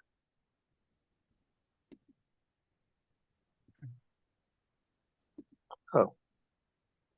Let's see. So I have the motion from July 2023. It is, just to get it out there so we can decide if we're okay with it, 10 to 6 lifeguard required, 8 to 10, 6 to sundown, pool open with none, as long as it's residents only. And then signage, which I assume is still up, no lifeguard on duty during these times, swim at your own risk, all swimmers accompanied by another adult. I would personally be comfortable with, doing this again, but I'll let you guys weigh in. I just add no children or guests after non-peak hours when there's no lifeguard. Yeah. It says, what I would read says, provided that it shall be open to residents only and shall not be open to guests of residents or children. Okay. I'm good with it. Continuing until we address the agenda at the next meeting, continuance. So go Okay. ahead and do that, make a motion. All right, so I make a motion that we modify existing requirements for lifeguards at the Regency at Glen Ellen Pool for the remaining 2025 season as follows. 1, from 10 a.m. to 6 p.m., a lifeguard shall be required. From 8 a.m. to 10 a.m. and from 6 p.m. to sundown, the pool may be open with no lifeguard, provided that it shall be open to residents only and shall not be open to guests of residents or children. Furthermore, the following signage shall be posted. 1, no lifeguard on duty from 8 a.m. to 10 a.m. and from 6 p.m. to sundown. 2, swim at your own risk. And 3, all swimmers must be accompanied by another adult. Do I have a second? Okay. All those in favor? Aye. Aye. So the vote passes unanimously. Great, thank you. Thank you, Bob. Now, We'll if let you could- know when the next meeting. Yeah, if you could, I don't know whether you need to make a motion to continue the current proposed request to the next meeting, but if you do, if you could, that'd be great. Yeah, no, we do. So I make a motion that we continue the discussion of the, let me just get what's on the agenda. The agenda of Regency Glen Ellen Pool be continued to our next Board of Health meeting in May. Do I have a second? Second. All those in favor? Aye. Aye. Aye. Thank you. Yep. I just want to reiterate what Ethan said. I appreciate the well thought out proposal. I appreciate the effort you guys put into it. And I'll also, if she's listening, thank Heather for putting the right stuff into the folder. So it made it very easy to make that motion. Thank you very much. Appreciate it. Thank you, Thank Bob. you. Okay, our 7 PM agenda is 270 Exchange Street dual purpose well approval. John, do you want to introduce this, please? Yes, 270 Exchange Street, it's, they have a drinking well that they're planning on attaching to the home and getting rid of the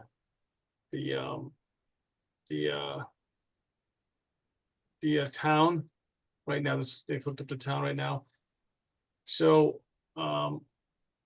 they did okay with their first test.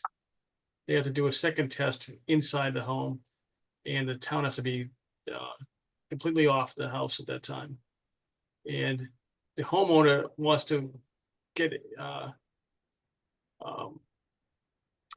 we call it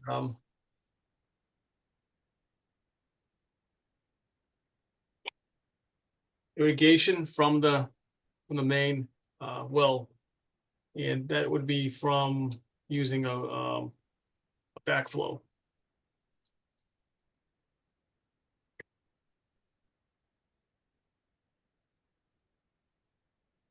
Okay. Who is here to attend to that agenda? Hi there, my name is Nicholas Lilly. I'm the homeowner.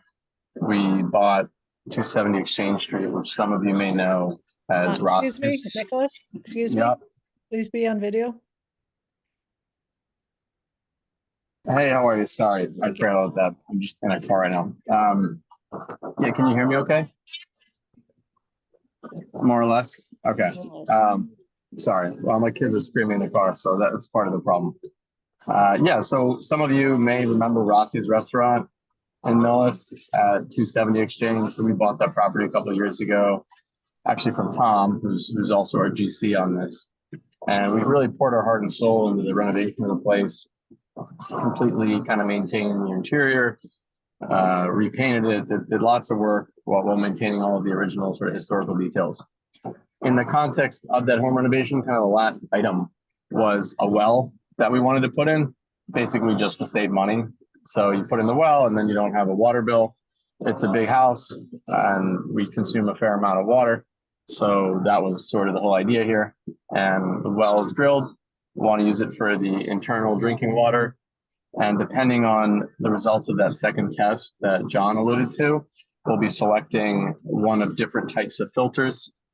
We have the financial means to buy any of the possible options. It could range from a couple $1,000 to maybe 15,000 if we went, all out for like a whole house reverse osmosis type system.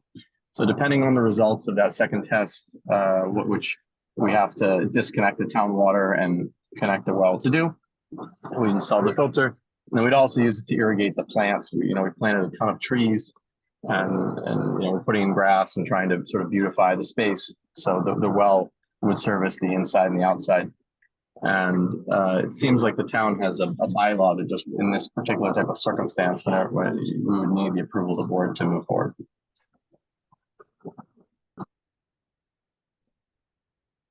Can I ask what the second test that you're referring to is? Yeah, so basically when you drill a well, the first test you do is sort of it's like a pre-test, because in a new construction, there's always usually higher levels than there truly are because of all of the moved earth and things like that. And we do have on the call the well guy who can speak to that much more in a more educated fashion than myself, who is kind of a layperson on these things. The purpose of the second test, basically after a certain amount of time passes, you flush the well out. So you have to have it connected to do that. That second test is the definitive test. And even the first test came back very good. So the second test would tell you precisely what the levels are, so you can optimize your filter. Are you trying to reduce, is it pH or iron or whatever the thing is that you're looking to do? Some people prefer a certain level of hardness or softness. there's actually a lot of personal preference in that too, how people like your water to taste. But anyways, you have to do the second test to be able to get the most accurate information, in other words. Okay, thank you for that. John? Oh, may I speak, Chair? Sorry. Yes. One was, he mentioned that he was preparing as well to do PFAS testing and pesticide testing, which is great. So that might be useful, considering we are looking to do that officially in well, Yeah. regulations in the near future. Yeah, so in Millis, you're not required to test for PFAS, but we are planning on installing regardless a very sort of top tier PFAS filter. So there's one option that's about $3,200. It's just PFAS, or on the high end, you can do a reverse osmosis system, which essentially cleans everything out. If you've heard of reverse osmosis, it's basically sort of pure water. And in fact, it's so pure that some people prefer to add some things back in. So we will be eliminating 100%. If there is PFAS, if there are these chemicals in it, they will be removed by whatever the filter is. But we don't intend to test for it just because that it's an additional cost and it doesn't really serve any purpose for us, because either way, we're going to put that filter in. We're the ones that are going to be drinking this water, so no one is more interested than us. We have 3 young kids. We absolutely are going to have the sort of best possible filter system. At the end of the day, it's what's going into our bodies, so we want to make sure we do that. But at the same time, we're already going to put the filter for it. If I may say, Chair, I would say the treatment has to be used, but you have to know how much you're getting in there. So having the PFAS testing is critical, along with pesticide as well. And that will come into in the new well regulation. That's going to be a fact, and anyone who has just taken their well will be involved in it as well. Speak to that. Yeah, so, regardless of how much there is or is not, a reverse osmosis system rips all of it out. So it really doesn't, again, we don't really see the purpose of testing for it. If the town wants to do it on the town's level, that's great. But it doesn't really benefit us to try to do that right now, and it is an additional cost. So we'd rather just put in the filter that guarantees that no possible amount of PFAS could be in the water, along with anything else. Make sure there's no sodium and optimize the pH and all those things. But we're already testing for 30 different things. Again, we are the ones who are drinking this water. We don't want to consume anything that we shouldn't consume. So we are incentivized to do that.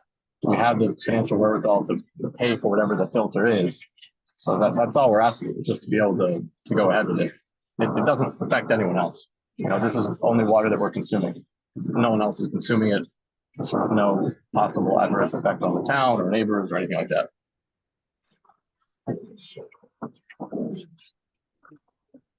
Right. So part of what is the kind of the discussion that you and John are having is that we are in the process, and most likely our next meeting in early May will be updating our regulations for wells to require PFAS testing. So we are trying to figure out, given that you are 2 weeks from 1 to 3 weeks from when this would become a requirement in Millis, most likely, how to engage your your request to tonight have this well approved by us. So that's the conversation that's going on right now. Ethan, do you have anything to add to this? I just wanted to get the same thing to piggyback on that. In addition to the testing, and by the way, Nicholas, I think, can you put your phone on mute because it's so noisy? Thank you. But stay with the meeting if you could. my suggestion is that there may very well be a discussion on the board level for the new regs. A well can be used for dual purposes? That's another question in front of the board that I would imagine they're going to discuss. In other words, many regulations across the state say that they cannot be dual used, or if they are used for two purposes, they have to have special written permission by the Board of Health, and with special, backflow prevention devices and the like, so there's no cross contamination or possibility of any kind of cross contamination. Yeah, I appreciate that. Just to interject there, we are planning on using a backflow. It's an extremely common device in these sort of interior exterior setups. We have the plumber on the call, we have Tom, the GC, that speak to exactly how they work, but they're not complicated devices. And again, we are the ones drinking the water. So we just like to be able to, make a decision about land that we own and a house that we own that we've invested a lot of money in to be able to move forward. I don't really see, I understand that in a month or in a few weeks, the town might take a vote on how it could work going forward. We've been trying to get this in front of the board for some time. We're here today. We're the ones that are most incentivized of everyone to make sure the water is safe to drink. We have professionals that are on the call, the well guy, the plumber, Tom, that have done this many, many times in many homes. So you could ask them more specific questions, examples of how the equipment exactly works, but it's not really rocket science what we're trying to do. We're trying to do a very simple, straightforward interior, exterior, and exterior well. I very much understand what you're saying, and I'm not disagreeing with you at all. I'm just saying to the board that this will probably be part of a discussion for the board when they consider and pass new or consider new regulations. And that might very well be part of the discussion, which is dual use of a well. And it will be up to them to make that decision. And also, if a well is already approved for dual use, is that grandfathered in, or will there be additional requirements? I don't know. I'm just letting the board know that is part of the, that may very well be part of your discussions when you look at the suggested regulations for approval. And as I said before, the state guidelines does allow for dual use, but with special written permission by the board with whatever conditions you put in there. And I understand that, Nicholas, you want to do everything possible and go beyond, and I appreciate that. But this is more from a regulatory perspective, what the board is going to require. And that would apply to everyone in town. So that's where I just want the board to be aware. In some communities, they do not allow dual use. Some communities allow it with special written permission, and some do it also with, there's a particular plumbing prevention. So there's for cross-contamination issues and also testing. There might be additional requirements. Don't know, but that might be very well part of the discussion in a few weeks. Can anyone hear me here? Hello? We can hear you. We can hear you. We can hear you, Tom. All right. Can I say something here? Yes. So I know I'm hearing that you're looking at new well regulations. All right. I don't believe, I don't know I'm not privy to your information and where you're getting these ideas about testing for PFAS, but I think that's a bad idea. All right. I think that if you've checked into this, when you start testing for PFAS and if you were to find something, all right, depending on the level that it comes in, it could be a bad situation. Do you know what I'm talking about? Yeah, Any of the board members? there are some wells, there's 20 parts per trillion, indicates that people have to get treatment for it. And then 90 part per trillion is where it's really bad, and the DEP gets involved and they get investigation. But most people are going to be around 10, 18, 17 in this area, more than likely. But you can just see by taking the test. Well, see, I don't know that this regulation you're looking into will ever pass. So I don't think it's right to hold Nick up on his request for tonight, because this could take months and months and months for that regulation to go. Another thing that's very important here, right? is there are thousands of wells in Massachusetts that run domestic and irrigation. I mean, it's so common. I understand that when you look at the regs in Millis and perhaps other towns, which they seem to mimic each other, that it tells you you need the Board of Health approval, all right? But I can tell you in reality, my house being one of them, I've lived in 3 houses in Millis that have wells and we use them for irrigation all the time. You put a backflow preventer on it, it does not, it doesn't, you know, it doesn't allow them to cross contaminate. It's a very simple procedure. And I personally, you know, it's just aggravating to me as a builder, and I'm sure my plumber would say the same thing, that we have to go all through all this for a simple well to use on drinking and irrigation. Now, Nick's going above and beyond, you know, that I think most people would do with trying to put, you know, because he's told you over and over, he's drinking the water, he'll put the finest system in. And again, this is not rocket scientists. Yeah, let me So just say- I'm just a little frustrated at this whole how it's taken so long, and you know, it's just, that's my point of view. Let me just say real quickly that if the person stays under 20, they're all set.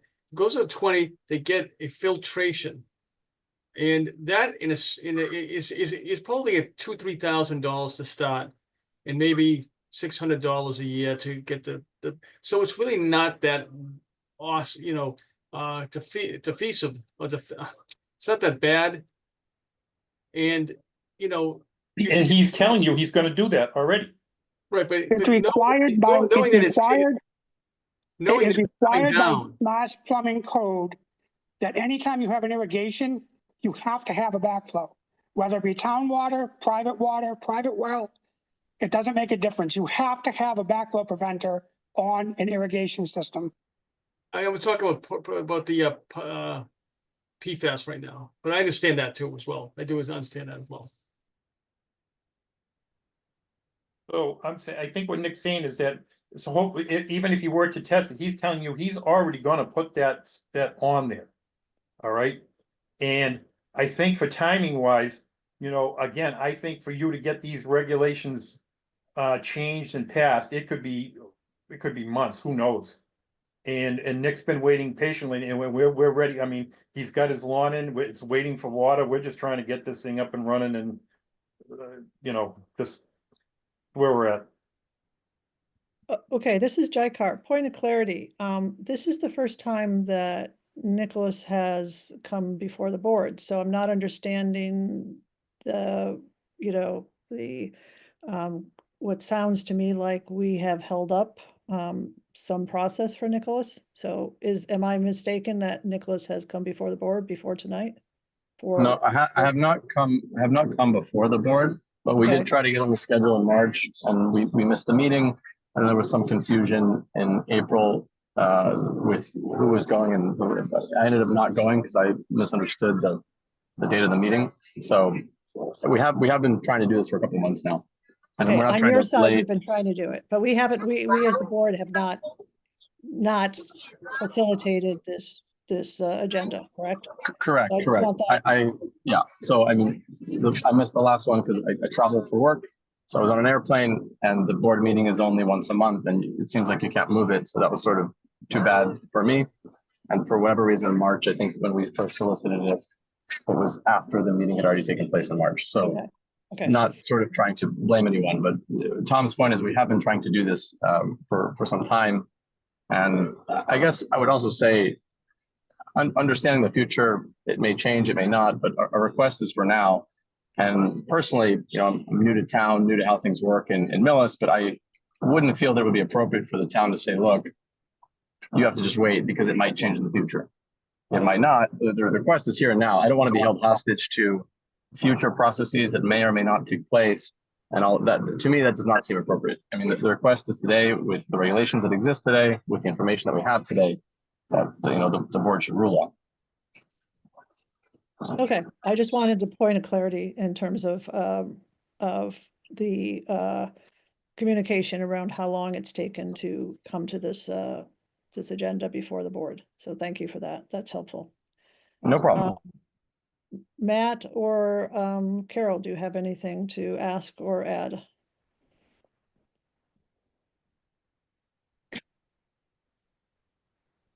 Yeah, nothing from me. I'll just say that I agree that the reverse osmosis is probably the best system that they can have, especially considering that there were other things on that report that should be addressed. So it seems like as long as we can verify that that system is being installed and in use, it seems reasonable to me. I agree with you, by the way. For what it's worth, Matt, or Matthew, sorry, I'm not sure if you Matt or Matthew, but I'm a big fan of reverse osmosis. A number of our friends have it. We actually had it in our previous home. So we're working with Cliff on the exact design of the system, which we need to finish the second test to do. But I don't mind having an approval conditioned on such installation that we demonstrate to the town with a receipt or something that we bought it and it was successfully installed. That's no problem at all, because we're absolutely going to go forward on it. You know, we take quite seriously ourselves and for our kids, you know, the quality of the water that we drink, you know, like anyone. That makes sense to me. Carol, I just want to check in with you before we move this. Yeah, I agree with Matt. Like, we just get verification. They put in this reverse osmosis system that will remove all these, like the high sodium level in the test, and like PFAS. John or Ethan, any last input here? I'll simply add, and I think that it will be up for discussion when you talk about the wells. Just for clarification, I just pulled out the latest DEP model regulation for local boards of health. And on the first page in their overall executive summary, it specifically recommends and encourages PFAS testing. So I think this will certainly be a topic of discussion as you consider new regulations, because PFAS is not going away and it's something that needs to be considered. So Mass DEP is encouraging it very strongly. So I just wanted to be clear. That's the state's recommendation. But I'm not suggesting whether you do or do not. I'm just saying this is what's being presented by DEP. In terms of reverse osmosis and all that, it makes a lot of sense. Again, though, from a regulatory perspective, it's something that, again, I'm sure will be included in the new proposed regulations. But it will be up to the board to decide how to implement that and how to enforce it and how to monitor it. Okay. When you just said DEP is going to recommend to test for PFAS? DEP is already recommending it. But DEP doesn't have any jurisdiction over private wells. That is exactly right. That's why they're recommending. They've said they recommend a lot of things, right? They have model regulations that they publish, and I'm not here to get into discussion. I'm just letting the board know that it's in their model regulations recommended to local boards of health. That's what. Okay.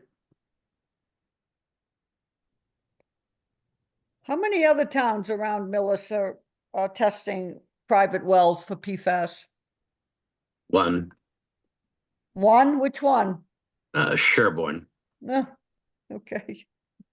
And Millis is more or less a carbon copy of the Sherborne regulations.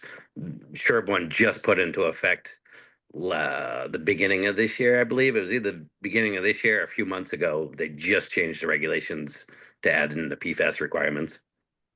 Excuse me, who's on the iPhone? Can you state your name? Sorry, Chair. Clifford with Water Wells. So what was that? Sorry. That's Cliff Connolly, who's our well vendor. Northeast Water Wells. Yeah, they're a big New England well installation support vendor. Sorry about that. I should have introduced them. Okay. Can I say something? Just as I'm the plumber, by the way. Stephen Brown? Yes. The permit was already issued for the well to be drilled, correct?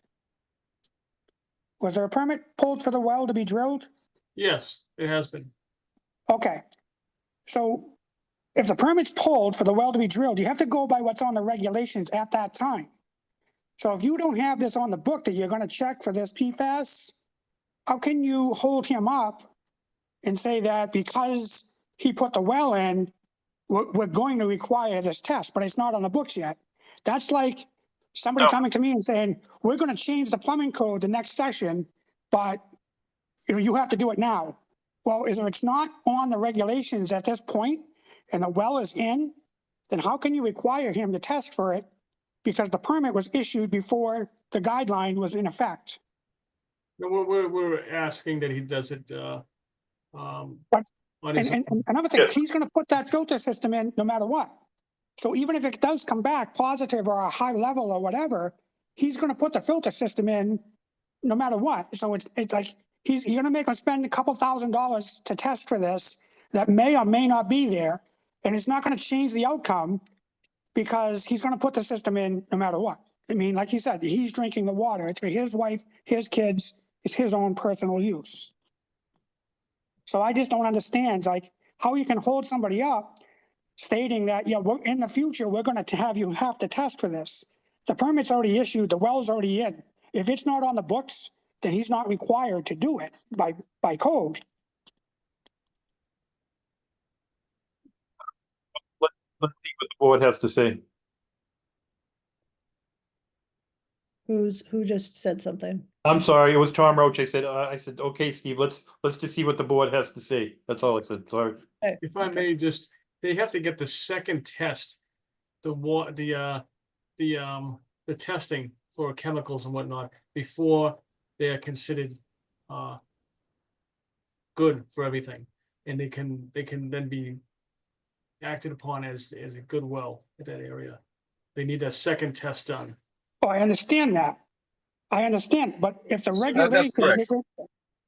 regulation isn't already on there by the Board of Health, then how can you hold Nick up from, you can't say, well, in the next couple of months, we're gonna pass this regulation. He's ready to go now.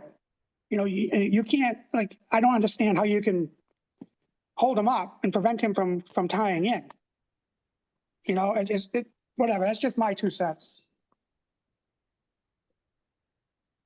Anybody? So I'm not hearing that we are planning on holding him up. What we are doing is informing him of where he is versus what we are moving towards in a month, within the month, so that he has the choice of what to do.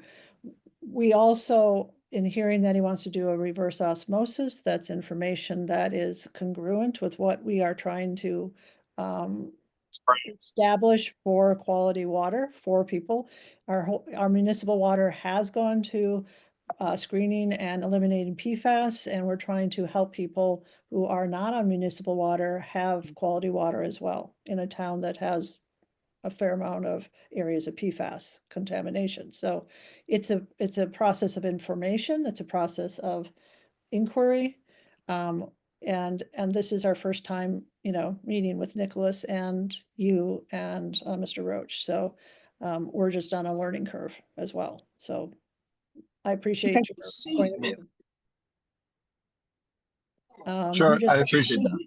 Thank you. I appreciate that, and I understand. It's good to know what the recommendations that make sense. At this point, we're just seeking to proceed, and according to the bylaws, we do need the approval of the Board of Health to tie in. And I don't, like I said, I don't mind having that conditioned on the installation of a filter specific for PFAS, or if you want to even say reverse osmosis, that's fine. We don't mind that, but we do have a sense of urgency just from the standpoint of the project. We need to get this well operational, or my plants will die. I've spent a small fortune, and Tom can attest to this, on plants and trees and grass, and I think all of this is good for not just my house, but the town. It's good for the town to have nice plants and trees and beautiful things.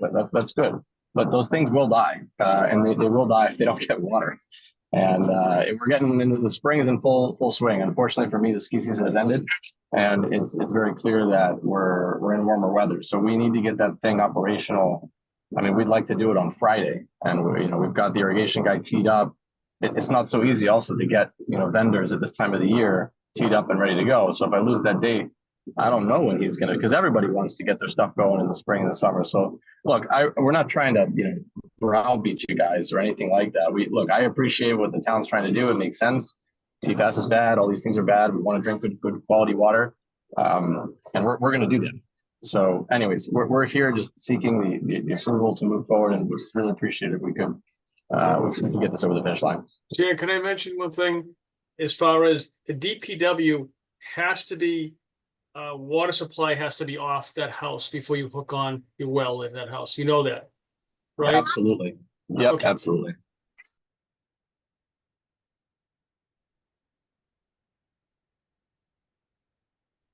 Okay, so do board members have any questions, input before we take a vote on this, whether to move forward on the well permit and with what conditions? I was just going to reiterate what I said earlier, that I'm supportive, upon, proof of installment of the reverse osmosis system. So, Okay. And John, do you have any conditions? I mean, do you need to put as a condition that second test, or is that part of the process already? Second test has to come up with, you find out if they are high in chemistry, high in chemical or whatnot, then they have to use treatment to do that, deal with it. But, the first one, it wasn't too bad. It was high in sodium. By 20 is the highest, they got 34. But the second running over the last 3 weeks, something could bring it down past below 20 when they put it inside the house, so it could work. Or they could use a filter for that. Okay. So would that be a condition? I mean, that's the question. Do we need to put that as a condition? Anything about that second test and remediation of the Yes, results? yes, correct. Okay. So who wants to draft that motion right now? Or those conditions? I'll try. So I make a motion that we approve the use of a dual purpose well at 270 Exchange Street with the following stipulations. First, that a second passing test is completed and furnished to the Board of Health. Two, that a backflow device is installed. And three, that a reverse osmosis purification system is installed and proof is demonstrated to the Board of Health. Sorry, can you just mention 4 that DPW's water supply needs to be off? Okay, So- and fourth, that the DPW water supply is turned off. Thank you. Okay, do I have a second? Second. All those in favor? Could Aye. I say something about the reverse osmosis system there and the requirement for one of those? Who's speaking, please? This is Cliff at Northeast Water Wells. Okay, thank you. The Nicholas fully intends to put in a reverse osmosis on his own, but I don't believe that should be restricted to his property, because nobody in the state of Massachusetts has ever forced anybody to put in a reverse osmosis. Okay, well, I don't understand. So he's willingly putting one in, but I don't believe it should be written as part of his permit requirements for the dual use of having a reverse osmosis system. So what you're saying is to take it out as a condition? Is that what you're putting forth? That you would want it taken out as a condition? There is nothing that fails the town regulations for requiring an RO unit. If he had a VOC issue or, some other things that need to be resolved by reverse osmosis, yes, it's already a code that's in place that you need to provide filtration to resolve that. But it's up to the plumber or the filtration specialist to design that particular kind of filter and not just restrict it to one particular filter. So if there's any failed items, filtration is required, but that's up to the individual to decide what type of filtration to put in to correct the issue and provide a passing test result. Okay, Ethan or John, do you want to weigh in on this? I think the reverse osmosis is a very good one, and why not use it? Why not put Nicholas Wyatt, and he's ready to go. From the real estate world, to have that documented on a property is kind of like a red flag to some buyers there. And so, not to taint the property, if Nicholas decides to resell the property later and somewhere it's documented, that he's required to have that filter, that's not necessarily needed because there was never a failed test that required him to have that. It's a red flag in the real estate world that would create some issues, for potential buyers down the road. Yeah, Cliff makes a good point there. I am going to put it in. So is there some way to sort of like not have it formally in the record that it's a requirement, but then I still furnish, like maybe it could be like an appropriate filtration system or something slightly more vague, that wouldn't be a red flag. And then I am, I give you my word that following the second test and the procedure, I'll furnish to the Board of Health proof that we've acquired such and such unit. Here's the serial number, here's the installation date, et cetera, et cetera. I mean, it's a valid point that Cliff makes. Not that we, by the way, bought this property with the intention of selling it. I mean, we kind of bet everything on this property. We spent our life savings sort of renovating it and hope to live in Millis for a long time and have many children here and all of that. But I think it is a valid point. I think Cliff's making from a real estate point of view. Ethan? It raises some interesting questions. And I understand what Cliff is saying as well. And I think that, and those are valid comments, but assuming that the board will require PFAS testing and the new regulations, I'm just making an assumption. And also, since it's a public health regulation, there may be no grandfathering because it's a public health regulation. That well may be required to be tested under the new regulations for, let's say, for PFAS. And at that point, the reverse osmosis system might be a requirement. And then that would be flagged that way. Sure, that's fine. If that's what happens in the future, then it won't be a red flag on my property. Right. And either way, we're going to have that reverse osmosis system. And we'll sort of decide if the rules change and it's not grandfathered in, we'll test in the future. So I guess I have no problem with any of this. Okay, yes, and I think I heard what you said, but I just wanted the board to be aware that it's it may become a requirement later down the road, not knowing what is there and not having that test. But given the current code, I think Cliff's request is reasonable. But on the other hand, the Board of Health can put any reasonable condition on the permit. You have that legal right to do that, as long as it's health based and you have reason to believe that that is a health issue. So you can require that. Okay, board members. Please weigh in on whether you would want to withdraw that condition, given this recent discussion. Perhaps we I'd like to hear from each board member. Amend it to be, say require appropriate filtration based on any future or current testing performed. So it's less specific. Less of a red flag. Yeah, so like more general.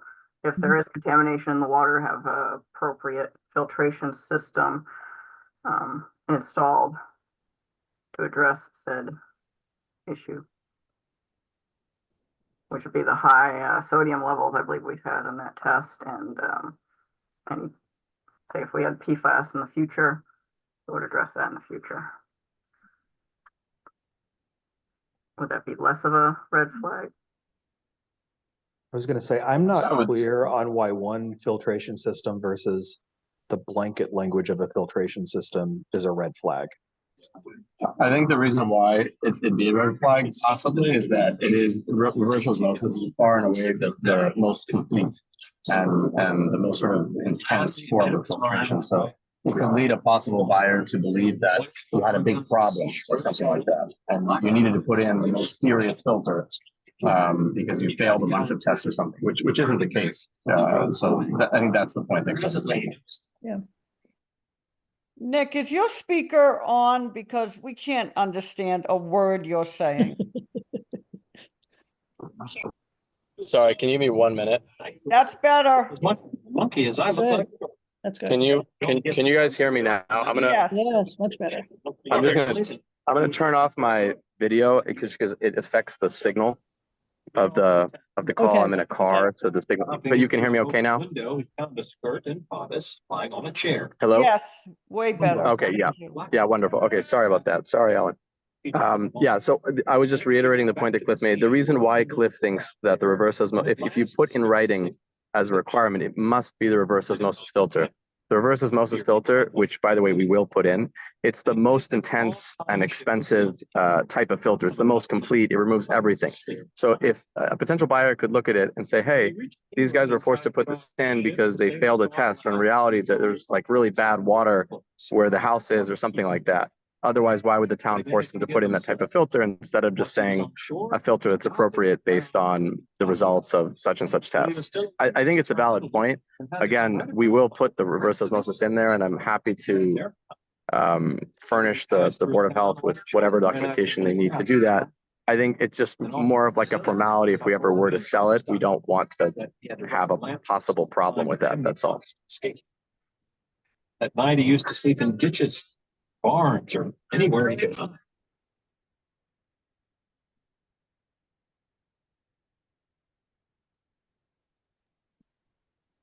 Seems reasonable to me. Okay, so we will take that out as a condition. Is that what I'm hearing from you? I think Matt? we need to amend the condition from a reverse osmosis system to an appropriate, whatever is deemed an appropriate purification system. Yeah, exactly. That's exactly what we're asking for. So it's very helpful. Okay. So do you want to make a motion to amend? Sure. So I make a motion to amend the previous motion on 270 Exchange Street on the specific type of purification system and update that from reverse osmosis to a purification system that is appropriate pending whatever testing of the water is required. Do I have a second? Second. All those in favor? Aye. Aye. Aye.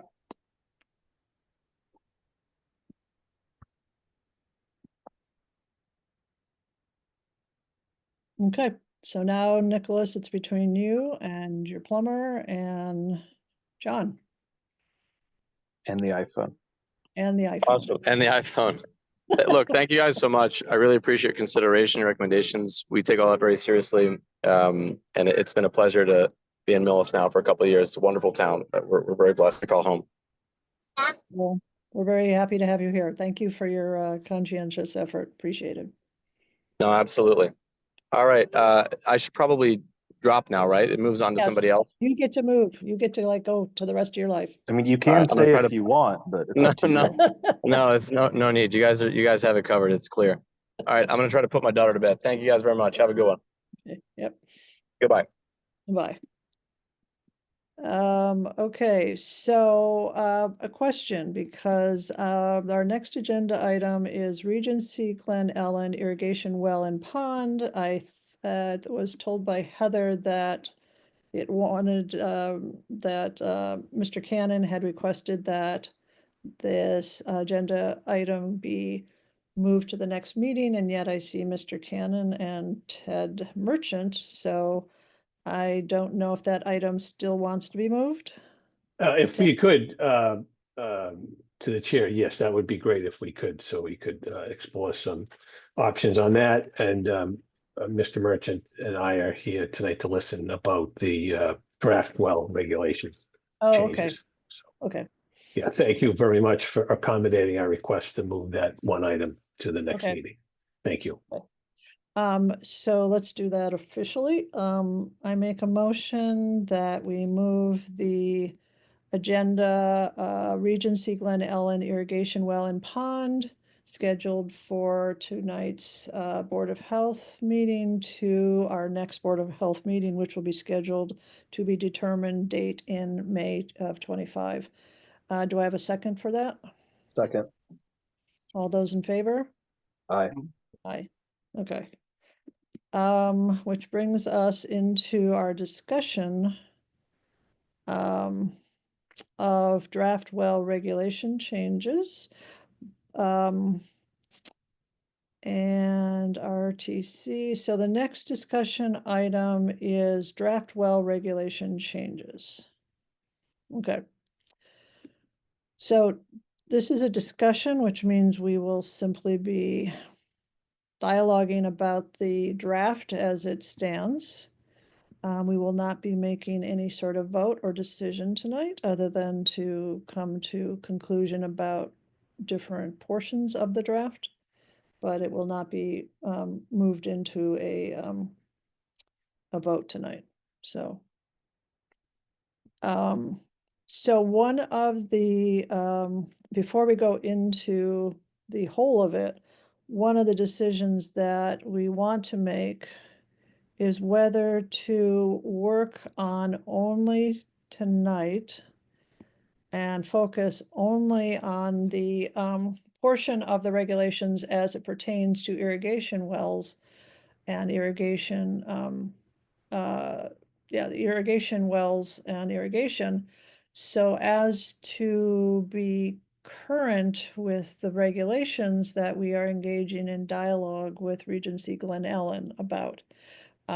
So part of the decision tonight, or part of the discussion tonight, is whether to focus initially on those particular regulation updates, so as to be timely with what we are in dialogue with Regency Glen Ellen about, or whether we want to attend to the whole of the regulation instead.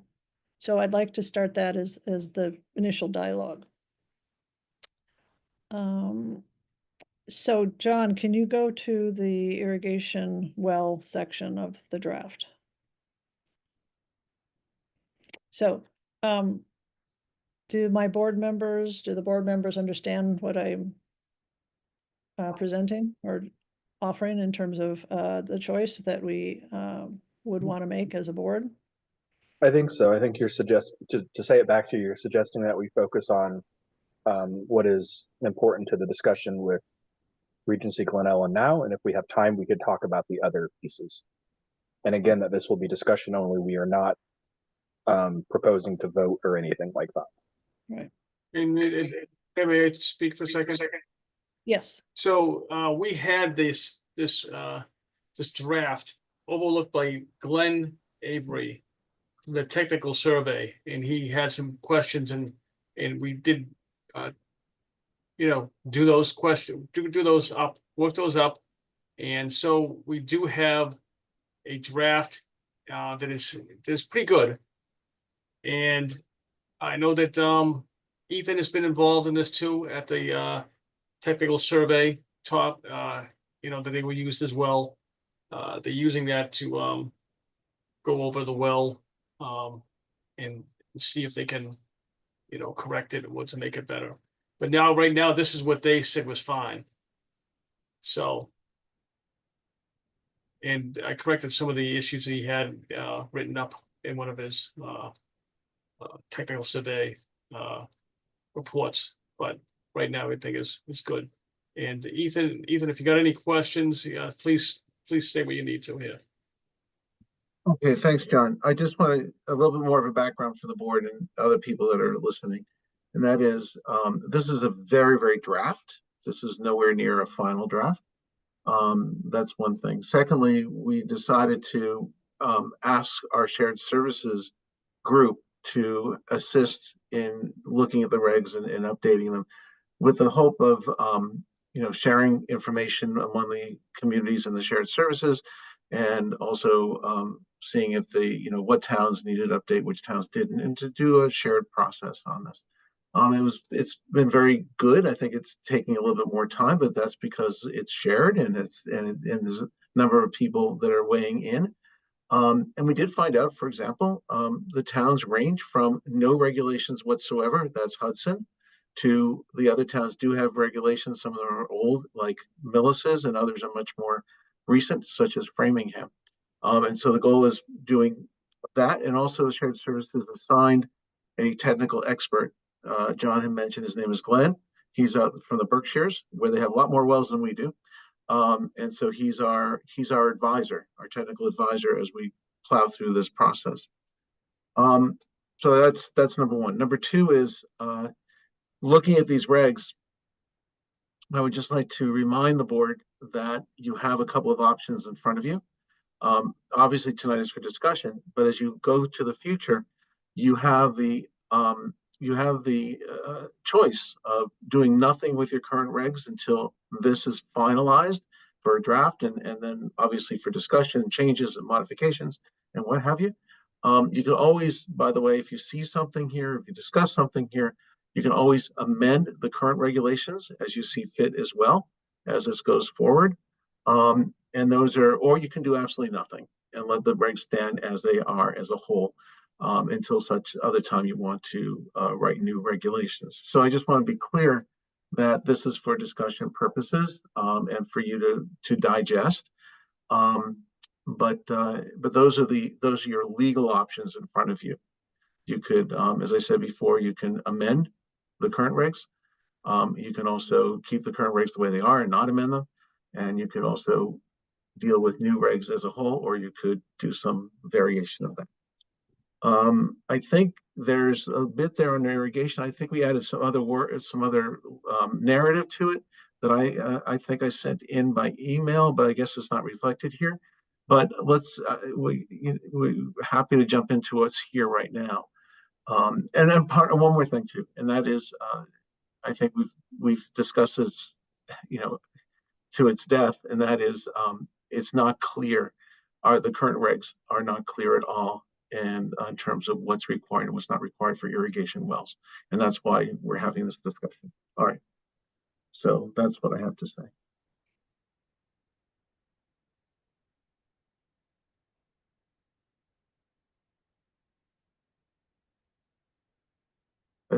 Among the questions, I may add a little bit more to this. Some of the questions regarding irrigation wells are what to test for, because it's not for drinking per se. So there might be different parameters you would want to test for. What kind of irrigation would it be? Is this used for just, could it be used for application for gardens and other uses? Are they, is it drip irrigation or not? Those are considerations you might want to take in.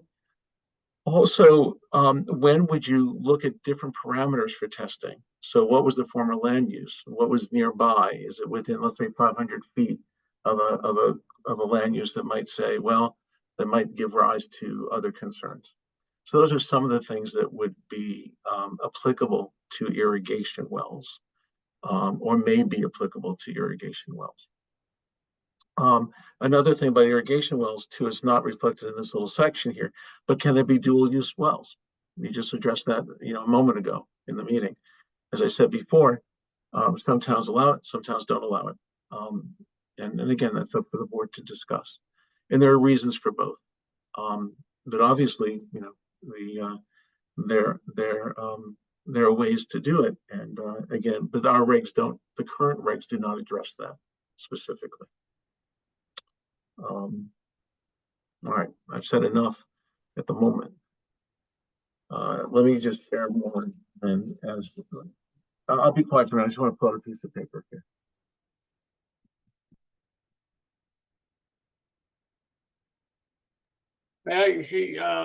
I would, Chair, if I could speak, I would go about using this as the well regulations.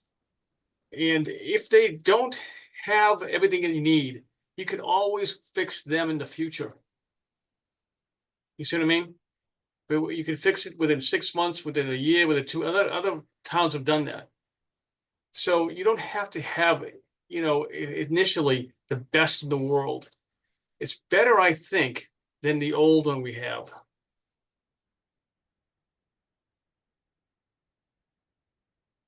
Well, I've been talking with now, I think I'm up to 10 Board of Health, with 10 Board of Health chairs and or their directors. And they are, they agree with that, John. In fact, 2 of the towns are once a month asking if there's a section they want to update, even once they did a process of a year or two of updating to 2024 or 25 regs. So, these are fluid documents, is what I'm hearing you say, and that is proven out by, surrounding towns who are in the process. And one of the big categories that they're saying are, in flux with them needing more frequent updating is this whole issue of PFAS, insecticides and herbicides.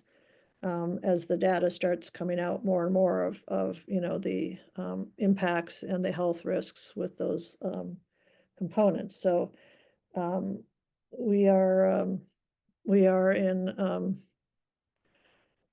how should I put it? We are in good company with health boards updating and having to, kind of really hone down into how do you update with PFAS in a way that doesn't, do harm, but also isn't, to not do it is also doing harm. So, and it's an emerging process for many, many towns.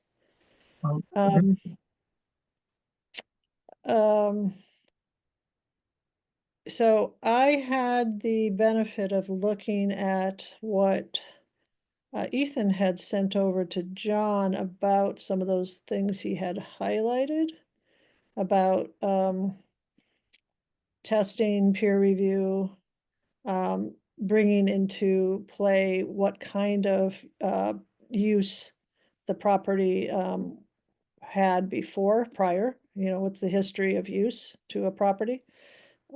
Those are, I found those interesting amendments. John, is there a way for you to take that email and bring it into view for everybody? Do you want me to send it to you right now?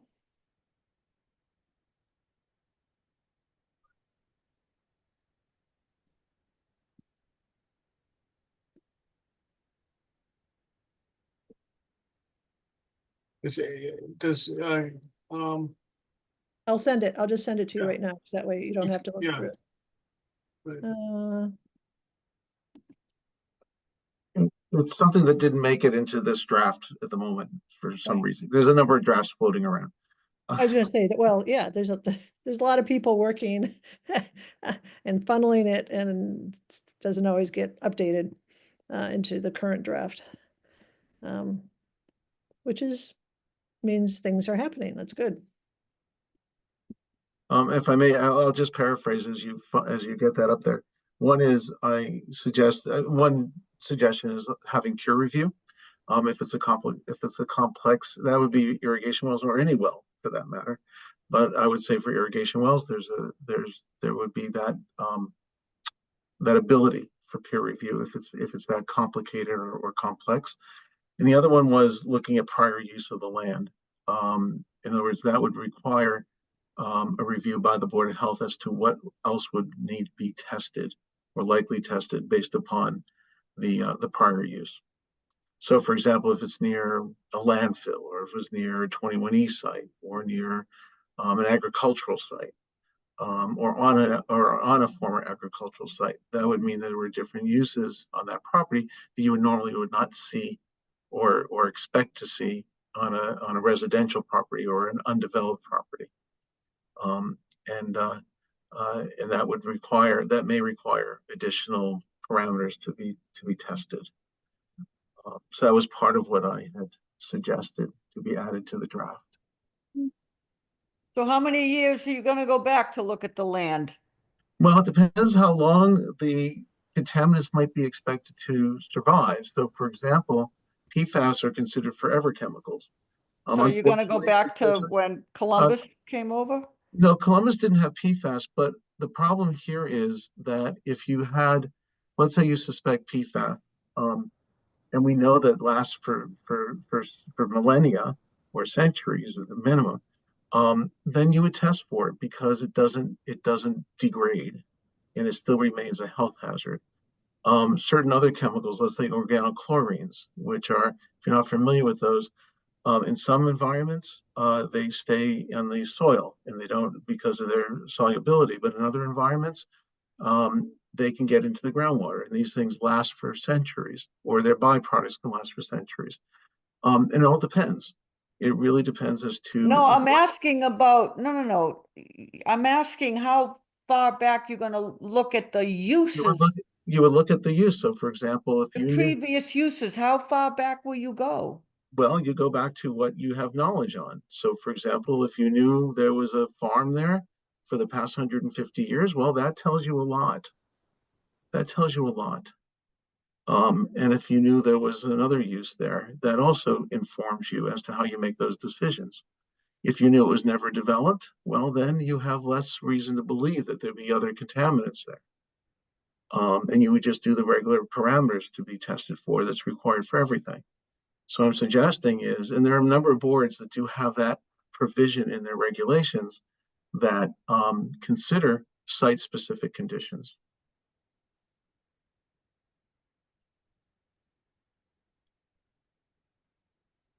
Yeah, I still believe that this well regulation should be passed. And all these other things, including ones that Ethan just pointed out, could be added later on. Or could be added as necessary. Of course. So just let's get something done. And then do all these things later on, is my opinion. And I understand Ethan, he's very good at what he's doing, and he's very good at what he comes with. But I think it's something that has to be looked at for quite some time, months, if not months and months, before we can figure it out. Where something that gets this the well regulation, it puts down a lot of problems right now with the old well regulation, and gets rid of it for the most part. And if we have issues like not having this and that, and not having other issues that pop up, we can always go back with that and go to the go in front of the board and say, can we add this? Can we subtract this? And go that direction, I would say. John, can I ask a question which you may or may not know in terms of this draft? The text that's in red versus the text that's in black. What is the text in red? Oh, those are just stuff that I picked up and are new to the overall.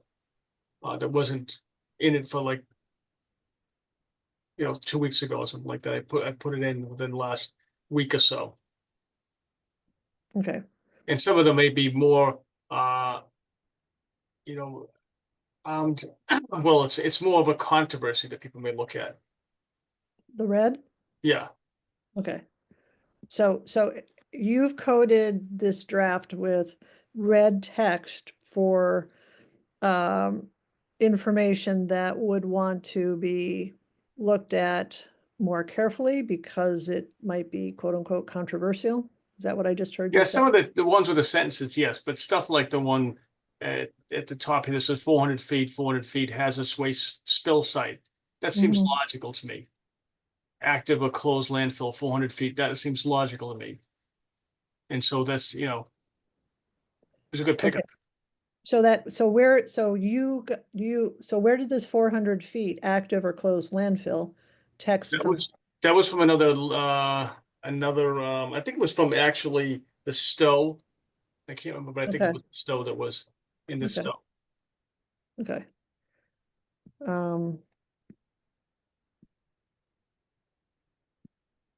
so everything that's in black is the Millis original or not? So, or is it, so black is, red is possibly needing to be looked at closer. Yes. And black is the original Millis water regs, or, Oh, not the original, these are all different. okay, All these okay, are different from the old regs. okay, okay, This is completely different. okay, okay. Yes. So, and this, and the black was generated through discussions with shared service, yourself, Yeah, Ethan. I think most of the red went through, in fact, I think most of the red went through them as well. And Glenn Avery saw these as well and didn't have a comments on them, just said, he had comments on other issues that I corrected, like 3 or 4, and I corrected them, like last week or something like that. Okay, Glenn Avery is the person that shared services, you worked with it through shared services? Yes, and he's from the Western Mass, which is a lot of regulations in that area. Right. Okay, I'm just trying to make, get a frame around this. So you're proposing, you're advocating, let's put this better word, advocating adopting these regs, imperfect as they are, simply to get something on the books that's more current and more contemporary. Right, And- right. Okay. And then initiate a process of refining them and, continuing to update them. Correct, yes. Okay. Ethan, do you have a position that you're advocating? Similar, different? If different, how so? I think somewhat different, and that is, with all due respect, I think these regs need to have a little bit more thorough review to say this is in good form for proposal for acceptance. I think really, I think the group needs a little bit more time to flush this through and look at different and compare differences. I think though that one of the issues that we even saw today was, for example, like dual use, irrigation and drinking. Perhaps that needs, or any other thing too. For example, there's a number of issues in here, a number of things that are addressed that are not addressed in the current regs. So, for example, property transfer. Do you test or not? Many of the regs we now suggest or have in their regs property transfer requirements for testing, or how often do you test, even if it's no property transfer. So all these things I think are worthy of a robust discussion before you vote them in. That's my suggestion. I think irrigation, and I'm not going on to the Toll Brothers or Glen Ellen, but just in general, that has become a very active topic. And so the board might want to just look at irrigation wells, for example, and then amend the current regs, how imperfect they are, but at least capture that. And then take a look at the entire body of these regulations for a couple of months from now, or a month or two from now. And then it'll be a little bit more in perfect form or better form prior to adopting the entire body of regulations. I hope I'm being clear here, but I'm just thinking it through that I would need a little bit more time to study this regulation as it is, which draft this is. I find it to be somewhat duplicative and repetitive in some areas, and also there's a little bit of grammar issues. It needs a little bit of more work, in my opinion, to bring it up for a vote. I don't think it's ready for that yet. But again, I think the real pressing issue is, you can amend the current regs, let's say for irrigation, you can amend the current regs for other things to test for if you wanted to go down and test, if you wanted to consider testing for PFAS, for example. that those issues can be dealt with more quickly than the entire version of this regulation is. I mean, I don't think, John, I don't think this has not gone through Glenn's review yet, has it? Yes, it has. It has? Okay. Yeah, it has, and he had 4 or 5 things he wanted to change, and I did the next day. It's at the back, and it seems as though he's fine with it. Oh, okay. No, I wasn't That's aware what I that mean. he- He's fine with it for now. So Okay. I was not aware that he gave it his final Yeah. blessing. I was not aware of that. Because you've been in touch with him more than I have. I have not read through the final draft fully in its entirety.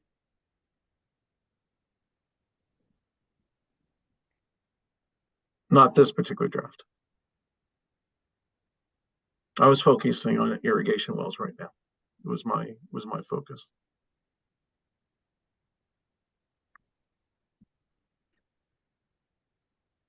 Okay, Matt or Carol, do you have any questions for either John or Ethan, who've been working on compiling a draft, this particular draft?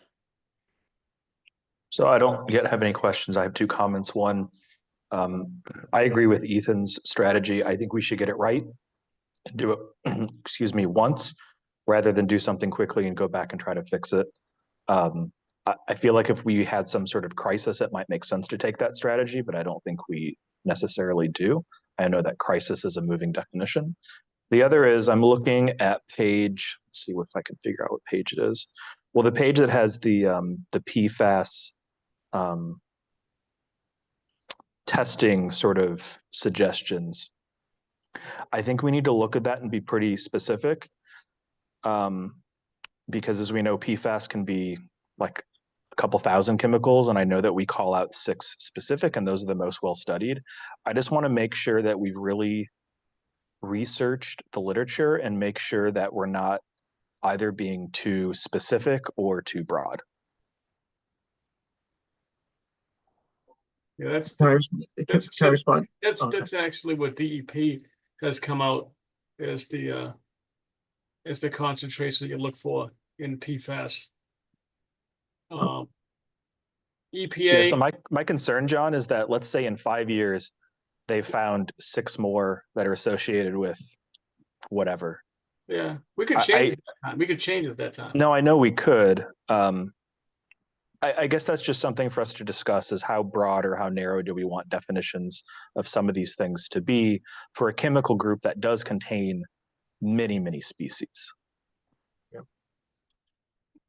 In addition, I think the PFAS 6 is, as John is saying, is the general, that's what the state is looking at. That's what everyone's looking at right now. And also the new generation of these chemicals too are probably will become just as concerning later on. But right now, yeah, but again, that's worthy of discussion, how you look at that. Or you can also put some sort of like a sunset clause on this, where you can say, this is good for the next 12 months, and it must be reviewed by the Board of Health every 12 months or something like that, where, and you can always just simply say, that's good. We just keep on doing the same thing. But there's a requirement for the board to consider it on a regular basis. That's another way of approaching it, to address what may be down in the future, may come in the future. So and that sunset clause is not in here, I'm sure. So may I ask, Ethan? So what you want to do is take the old wells and add in the irrigation to it. We talked about that before, and we agreed on it before, so it's not it's agreeable since before. So you want to keep it at that while we go over this in detail. Could take a couple months, 3 months, whatever it may be. But we have that irrigation, but we don't have anything PFAS in that. But irrigation, or maybe PFAS in the old well too. What do we do with that one? You could again, let's just say, I'm just laying out the options for the board. I'm not advocating for one option over another one. I'm just saying these are the options for the board. So And the- for example, under irrigation, you could also add PFAS, or under irrigation, it could be based upon prior land use. And then the board has the authority under the, let's say, amending the regulations to require certain parameters to be tested for, or certain contaminants to be tested for, again, based upon, I'll give you a personal example very, very quickly, and that is when I moved to where I live now, we were testing just our garden, and all of a sudden I was concerned about lead, which we found lead, and I expected to, but there was a massive amount of arsenic in our soil. And lo and behold, as I did some research, it turned out that our street and nearby neighborhood, there was these massive, beautiful Dutch elm trees. In the 1960s, to treat the Dutch elm disease, they used to come down with trucks spraying arsenic into the air. And so by knowing that there was Dutch elm disease in my neighborhood, bingo, arsenic appeared in the test at very, very, very high amounts. But I knew from prior land use and prior use and practices, I needed to be concerned about arsenic. And so that's what we tested for. If there were no Dutch elm trees here, then there was no need to really test for the arsenic. Just to give you a kind of an example. So based upon prior use that we knew about, it gave rise to the necessity of testing for certain contaminants that we might not normally test for. So for example, if you have a 21E site, or if it's near an agricultural site, or some other kind of site that might raise concerns, then the Board of Health, the way I would suggest writing the reg would be to allow the Board of Health to make those requirements site specific. And many of the regulations across the state do that. They have that part of the regulations. So we're going to be focusing on the old reg at first, and then new reg as time goes on. The old reg is going to be, you're going to put the irrigation in the old. What exactly would you put in the old well regulation? Yeah, again, you could amend the old regulation any way the board wants to amend it, and it could capture what they need to capture by amending it. If there's no, or as I said, they can wait to adopt the entire new model or the new draft. I don't know, because I thought the last time we had a meeting with Glenn, I thought there was more work that needed to be done. And I was focusing just pretty much on irrigation wells at the last meeting. And I thought there was some more, and maybe I'm mistaken because you might have had more communication with them, but I thought there was a little bit more work to be done on this. Yeah, he surprised me. He just left about 5 errors that he saw, and that was it. Okay. He said, there you go, fine. So, and I was actually shocked myself, because I expected more, issues, but he didn't have them. He just had 5 minor issues. I just haven't had a chance to read through this entire draft yet. I've been focusing on certain parts because of my limited time, and I think that, but okay, I don't want to belabor the point. But going back to Matt's question, there are, again, and it's not in here, I know, but there's this is a good discussion because, well, what do you do if there's new contaminants or new things you want to test for? As I said, there could be one way of approaching it is a sunset clause, saying it must be approved and reviewed by the Board of Health every 18 months or every 24 months or whatever seems reasonable. And that way it forces the Board of Health to remain actively involved with that regulation and continue to review it. And that's somewhat of a novel way of doing it, but I've seen regulations where they do that. And I know we didn't discuss that, and it's not in here, for example. There's, as I said before, I suggested some language in terms of peer review. I suggested some, and it's not in there yet. I suggested some language regarding prior land use. So that's just some of the things I've been thinking about.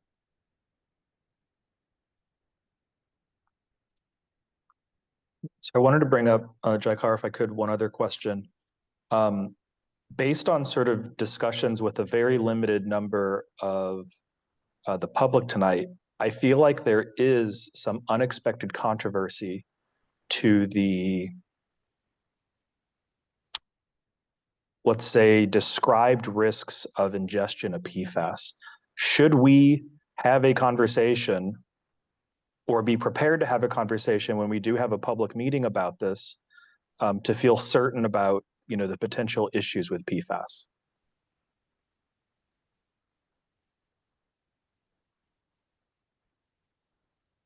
Can I weigh in on that for a moment?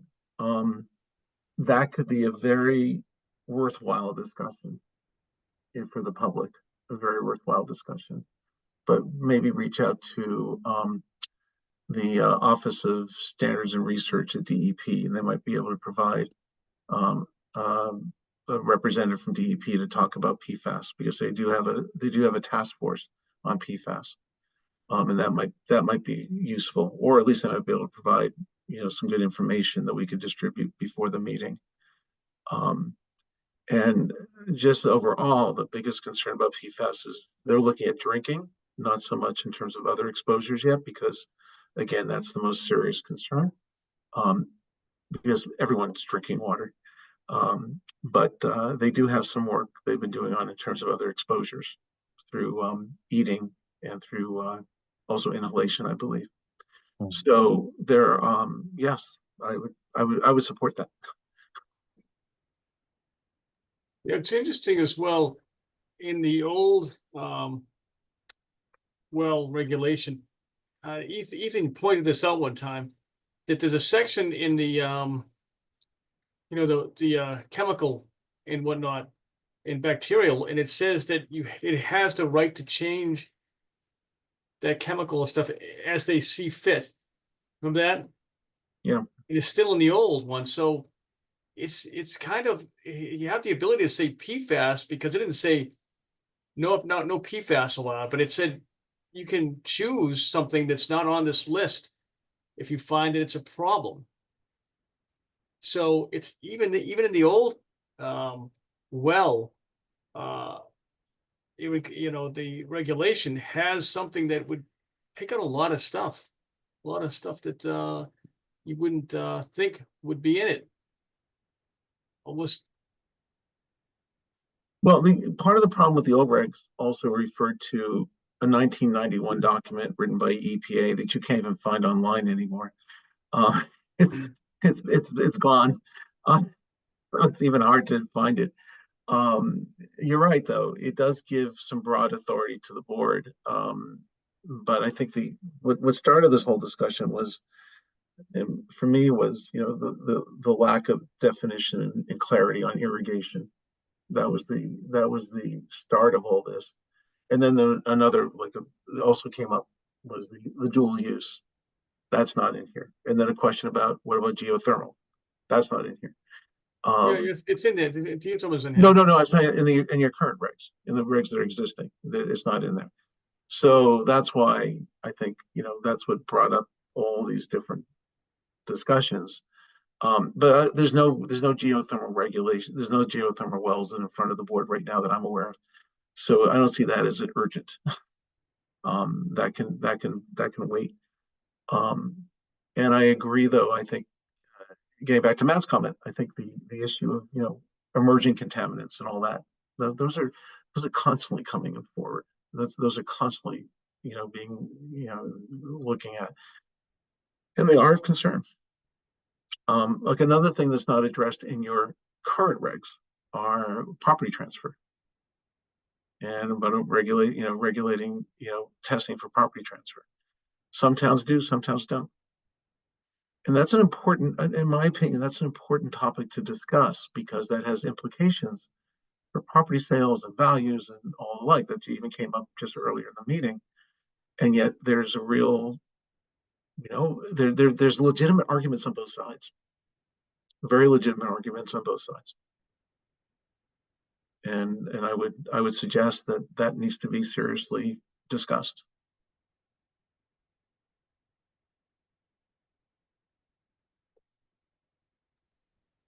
Is there anything about point of sale testing in this current draft that you know of, John?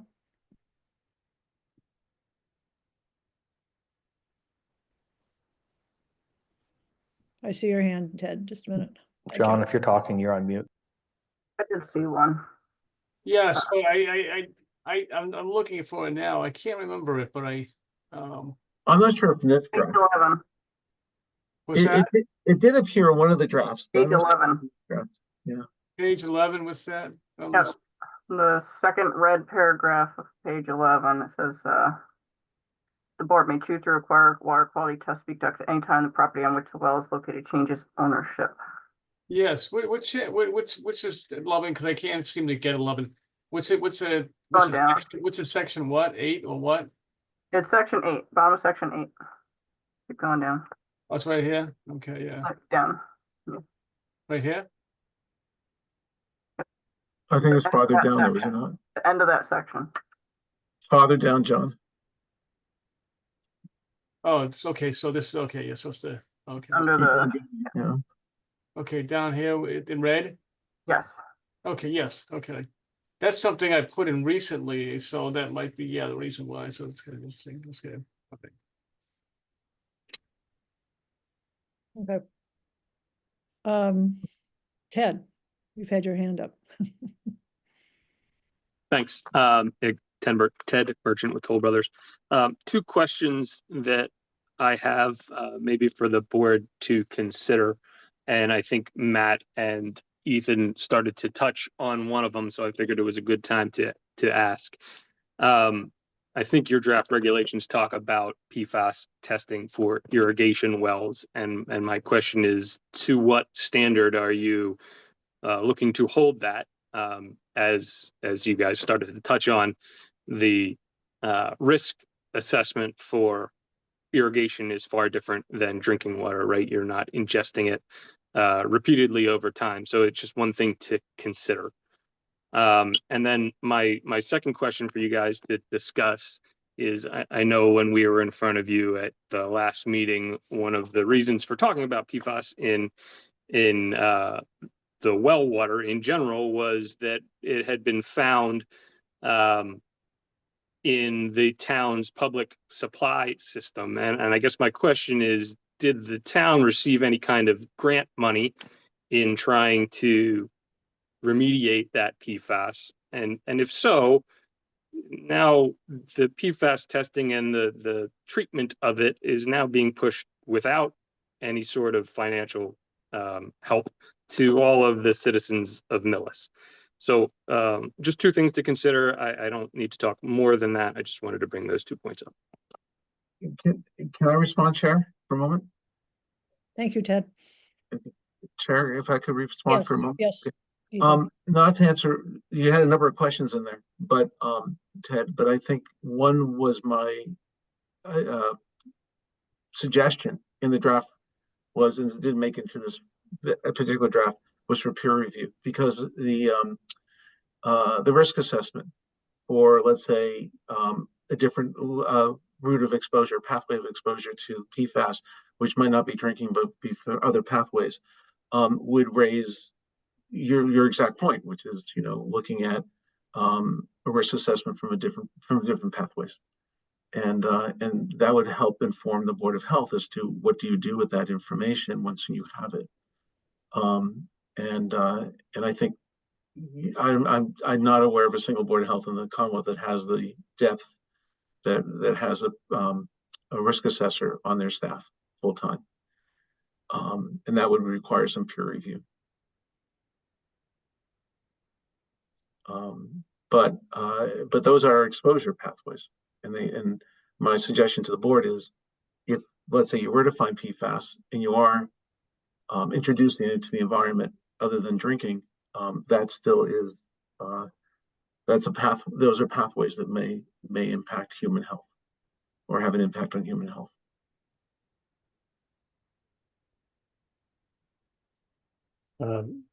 May I, the chair, Yes. make a comment? Thank you. I appreciate the board's work on this. A couple of comments, if I may. I do recommend page numbers, just makes it easier navigating. I also strongly recommend that the board consider, and town council, I'm sure it can help do this very well, is waiver language. To give the board flexibility. I think the applicant that was in earlier in Exchange Street was a very good example of that. Because it's very easy to do black letter law. It's very, it takes work and commitment to apply a lot of the facts and come up with a result that is a good, just, workable result. And I think a lot of times that happens through waiver language, with potentially a special permit or waiver with certain waiver criteria. I am positive town council will be familiar with that, but that also gives the board a lot more flexibility to adapt these as circumstances. And I've listened to a lot of different possibilities of drinkable water versus irrigation water versus different standards versus, someone who's going to go and install a super duper filter right off the bat. That made good sense, right? Why require funds to be spent on testing that the result is going to be the same anyway? So I would urge the board to consider that, to give the board that kind of flexibility and it's how it applies the regulations. Ted, I have just for clarification, when you say waiver, you're talking about variances? Is that interchangeable? Variance, waiver, sure. Okay, However you want to, just for clarification, that's all. Yep. Thank you. However you want to phrase it.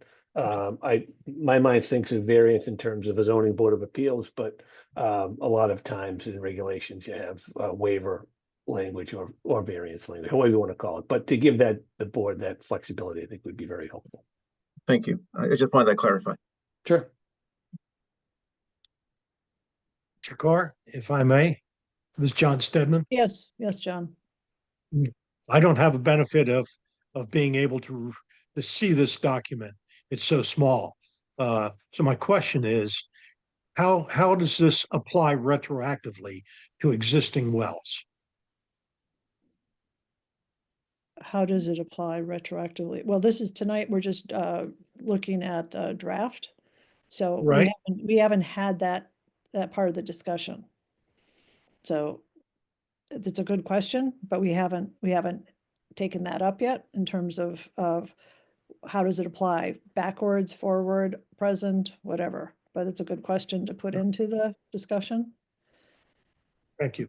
Jakar, if I could weigh in, and that is Yes. in general, the rule of thumb is this. A public health regulation does not grandfather anything unless there's a specific portion or sections that are grandfathered in. And it's a very different than, let's say, a building code regulation or a plumbing code regulation where everything is grandfathered unless it specifically says it's not. So because it's public health, it goes back and it doesn't grandfather anything again unless it's specifically stated so in that regulation or that section of the regulation.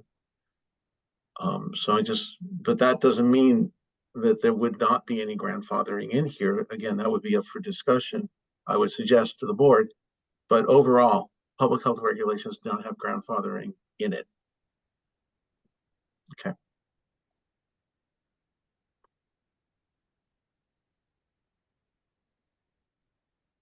So it seems from the last two comments that there's a communication to the board to put into our discussion for updated regs to consider flexibility and where that flexibility would or would not be applied.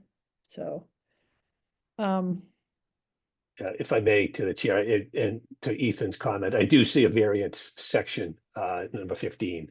So that's a good place to start. So that's along the same lines. I haven't sort of fully vetted it, but there is that process to allow the board to work around strict adherence to the regulations, which is always challenging. So that's a good start. we're not exactly the hard ass board, so. Yeah, there's lawyers involved in this, and it really does I can't sometimes, I don't have that knowledge, but I do what I can. That's all I tell you right now.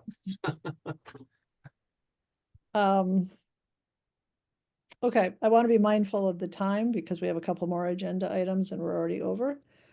Does anybody have anything to put forth in this discussion before we move this discussion item to our next meeting? I don't. My question just are, what are next steps? I assume we review deeper, we review background, et cetera, come ready, prepared to discuss. Well, I think there is one question that I think we have to vote up, down, and whether we do it tonight or we do it the next meeting, which is, do we want to focus on the irrigation well section because that has been the driver for updating our regs? Or do we want to and you know, focus on that as the priority and then move on to the remainder of the draft for updating? Or do we want to update the regs as they are? Do we want to update this entirety of the draft and then work on section by section over time? So I think that is an up-down vote that, again, whether we have that tonight or the board members consider what was said tonight in the discussion, and then we take it up in our next discussion. Or we take it up as we put it as an agenda so we can vote up, down on how to move forward with updating. I think that is something that is concrete. I'm probably being naive. I'm confused why we need to vote on that specifically, if it's sort of our prerogative on how we want to advance discussions. I'm not saying you're wrong. I don't know. No, well, I think it's that it has somewhat to do with timeliness in terms of being relevant to what is appropriate for Regency Glen Ellen interests as well.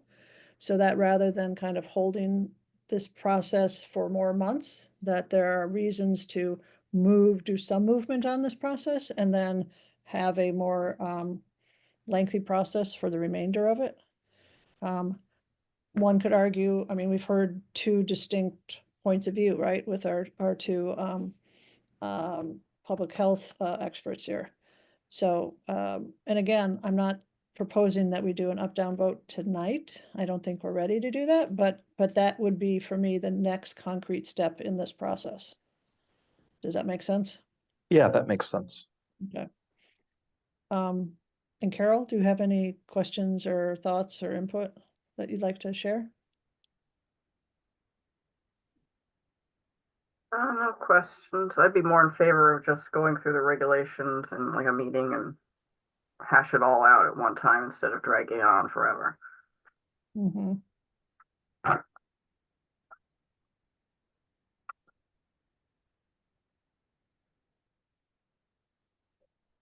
Yes, I agree. Forever is a long time. Okay, so do we feel ready to close this discussion for tonight and continue it at our next meeting? I do. Okay. Do I need to make a motion on discussions, or I don't think so, right? Discussions are discussions. Okay. Thank you. Thank you all. Have a Thank you, good night. Ted. Appreciate I it. appreciate your comments, and Ted Merchant, I appreciate yours too. So thank you for, and as well as you, John. So thank you for your participation in this discussion. Okay, next agenda is, I believe, another discussion, which is RTC environmental update. It's TRC. That was on there wrong. It's Oh, TRC. okay. Yeah, sorry about that. So it's TRC, okay. TRC, yes. TRC. I looked at the original and said RTC. What is that? Yeah, I know.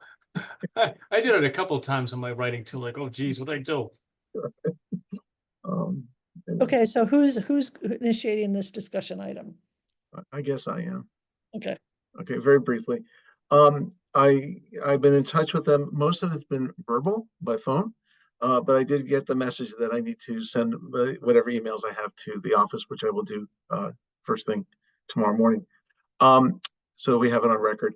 I provided documentation that we had in the office to TRC to review. And I did hear from them by phone that they reviewed it and they are in the process of drafting a preliminary report. I did ask for, and I said, this is an email that I believe I copied you, Jagkar, about to Jim McKay regarding any additional information that he might have in his office to be shared with TRC.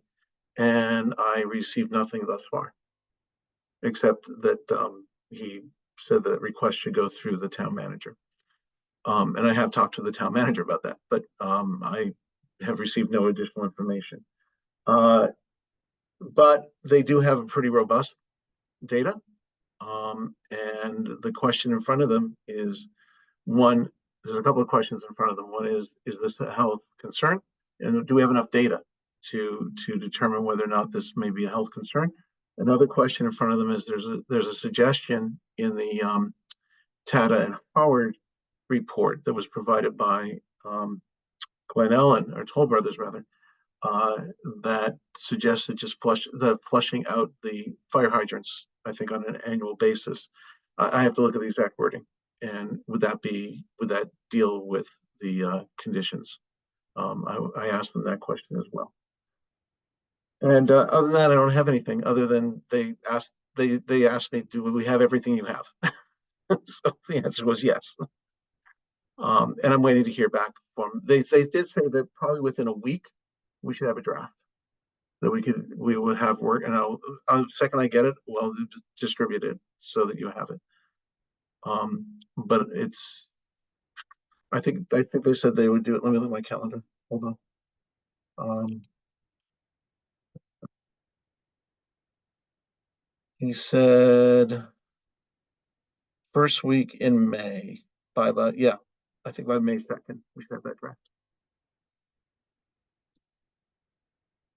Jagkar, you're muted. Thank you. I said, oh, wow. Okay. And there'll be a preliminary draft, obviously, and that'll be a working draft for if it's a working draft, it may not be a public document yet. We'll have to see how that works. But if a working draft does not necessarily mean it's a public document, it's the final draft that would be a public document. Great. Sounds good. Thank you. And I'd like to get more information if there is any from DPW. I think it'd be wonderful, because the more information we have, I think the more robust the decision would be, the more reliable the decision will be, or the comments will be. So I believe Carol got some DPW information that got sent over to the office. Did you recover that? Whatever Carol sent to the office, I have. Okay. I believe, yeah. Okay. So you're looking for if there's any additional information to what Jim McKay already gave Carol to send over to the office, or however that happened? Everything Right. on I mean, board from Jim McKay. so like John provided, John and Heather and everyone, they put together whatever information they have, and I have, I mean, I've worked in many boards. I'm really impressed with the record keeping by Heather and John. There's good record keeping. You have everything. If it's not there, I don't think it's anywhere. So that's been my impression of that office. And Carol, I didn't hear what you had to what you said. Everything Jim McKay gave is on the folder. Okay. In our Great. board folder. Okay. So Ethan, you were just looking for if there was additional to what Carol had already facilitated? Correct. I'll take a look again at the folder just to double check, and I'll just review it one last time to make sure. Mm-hmm. Okay. Sounds good. Sounds like I'm excited to see what they come up with. Okay, next agenda item is YouTube streaming of meetings. So, and what this is, John, you wanna, talk about this since it was addressed to you? Well, Karen, um, in the town administrator's office, he said that could we adopt this? And Jim said I could get you right on to Jim, the IT person, so I could get you going right away if you're all set with this. It's basically everything we have on Zoom will be automatically, people can watch. And it can go onto the YouTube right after that. And that's all, it's there forever. And we have a YouTube, right, YouTube right now where all the select boards and all the, the finance committees and all of it's in there now. In there for like 2 years. So we'd be in there too. And we'd be like, everything we do now would be instantly viewable by thousands, tens of thousands, millions, billions of people. And if there's aliens out there, John, they can view as well, right? That's right. On other planets. Other planets too.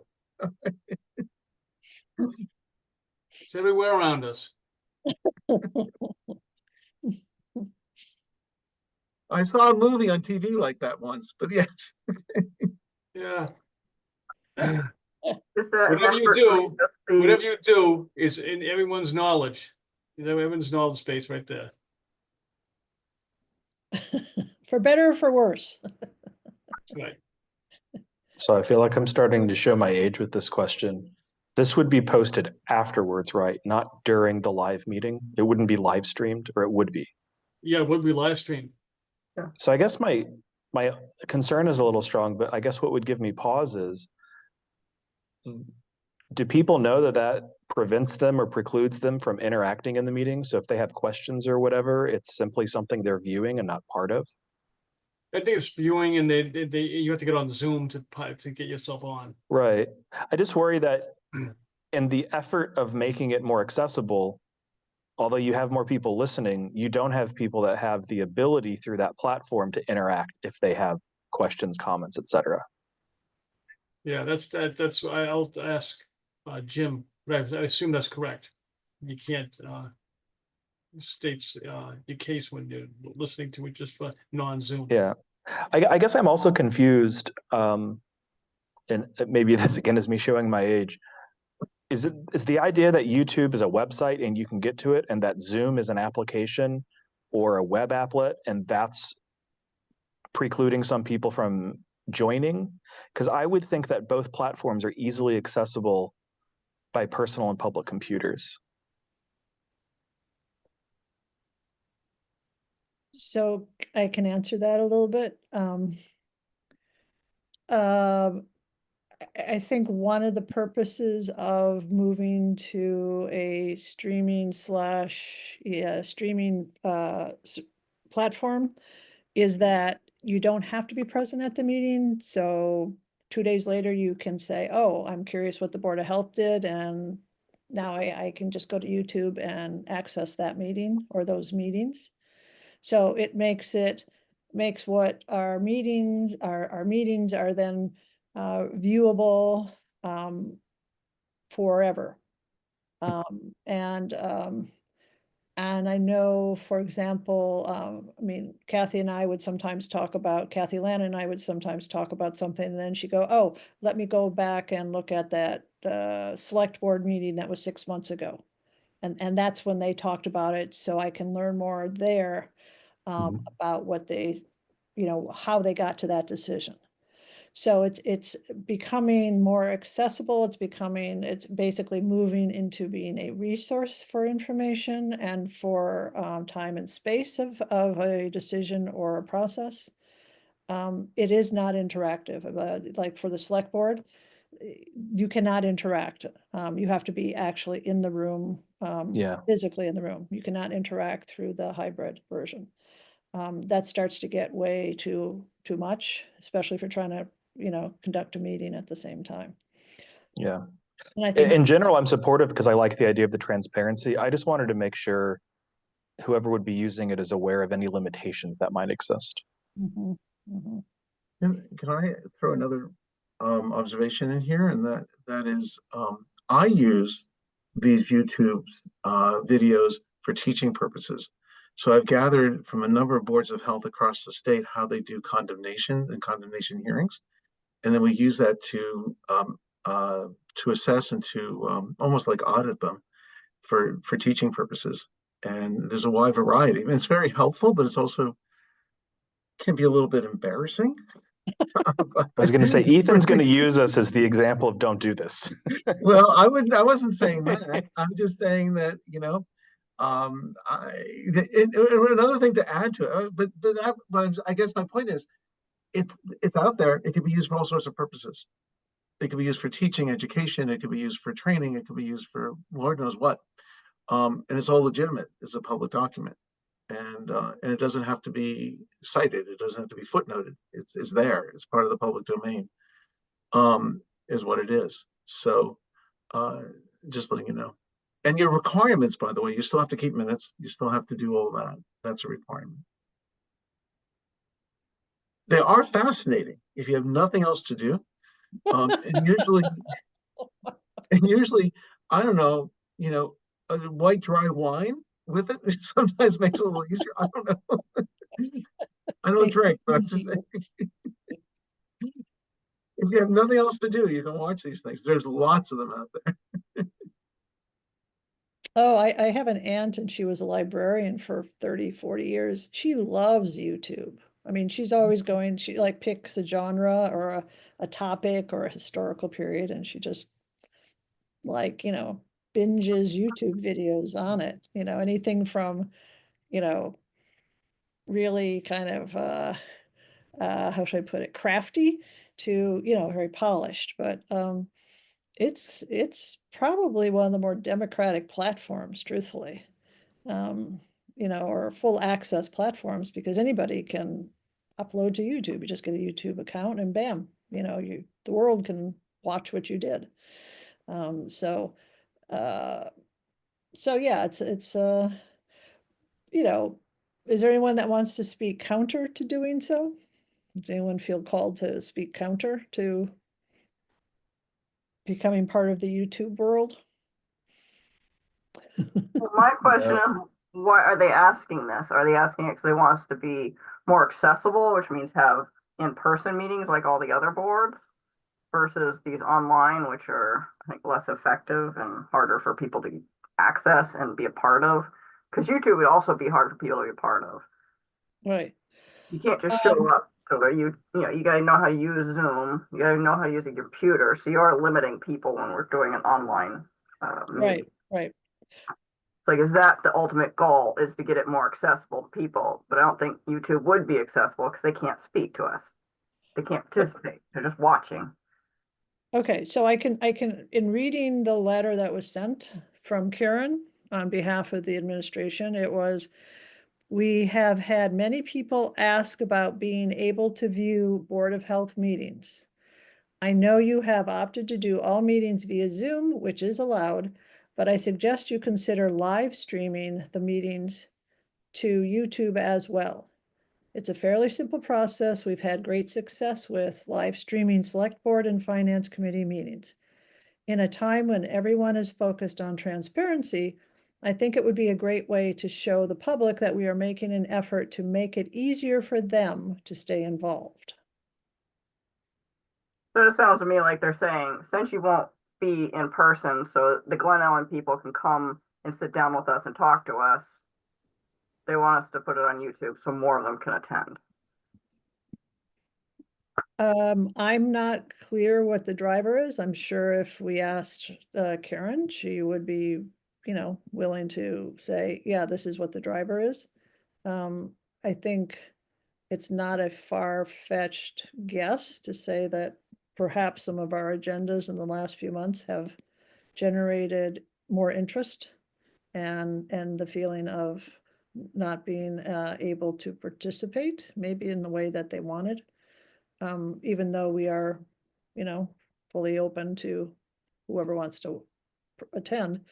But it might be that it's a similar format to two other boards or two other government groups in the town of Millis, so it's on the same learning curve, as it were. That would make it more accessible in that way. So that's what I know in terms of the driver, or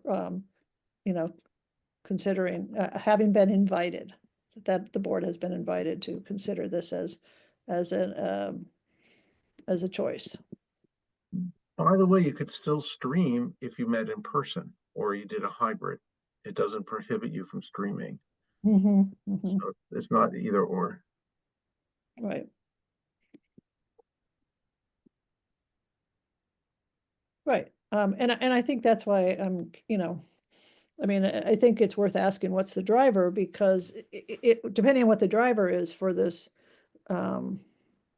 this communication from Karen, is this the best way to meet that driver of the agenda? Or is it better to say, consider what Ethan just brought forth, which is the hybrid? We maybe as a board, every other meeting, we show up and, like we did in John's office. And then we stream us meeting, and, people can join by Zoom that way, or they can show up, around the table. And we've had meetings that have been full, and we did them. But for me, there's a missing piece of information in terms of how to best meet that agenda. But that's me. I like to kind of understand where something is coming from, so as how to meet it, to actually meet it, versus a suggestion of how to meet it. It just seems very close to when there was a bunch of people from Glen Ellen asking us to have an in-person meeting, and that request was refused, so they had to meet on Zoom. When we know lots of people in that community don't feel comfortable with the computer. They did ask us. Like, I don't have a problem with in-person meetings. Like, what's wrong going about in-person meetings? I don't think there's anything wrong. It was a matter of working with what worked for the board members in terms of being able to get to the meeting at the time. Like Matt at this point is phoning it in for, the first hour often because he can't make a 6 o'clock meeting. We could change it to 7. Yeah, no, I mean, and move the agenda so it's not lasting so long, move the agenda along, have it later, just be more efficient in our meetings, so then Matt can get to the meetings. Yeah, I would argue that regardless of what we do, I think we should continue to have a Zoom option and continue to have, if we do live stream, even if all 3 of us or 4, however many, 5 of us are all in one place. One of the things, because I appreciate the flexibility that this affords me, is I am happy to start a meeting wherever I am in the state and show up in person as possible. I do think that there's value in us being available in person to the public. But I also think there's value in there being flexibility for us when we need it. Oh, and if we do live stream this, I want to change John's timer to be like every 10 minutes, because I'm thinking public health director dancing around might get us some more views. What's this? What was this? No, when you do this thing. No, when you do this, because the lights go off. Oh, the lights. Yeah, if I sit down for, like, I'm moving too much for like 10 minutes. Boom. That will go viral, John, and it's going to be a second career. Yeah, right. Why is that guy the director? Tell us why is he the director? Seriously? We've seen him talk. We've seen him talk before. What's going on here? Wait until your fan club starts writing to you. Or there's a meme. Yeah. Oh, the house dance. Yes. They might call us in because they'll be saying, "Wow, that guy is a entertainment guy right there. Let's watch it for that guy." What? Really? Okay. Be careful if you stream. Yeah.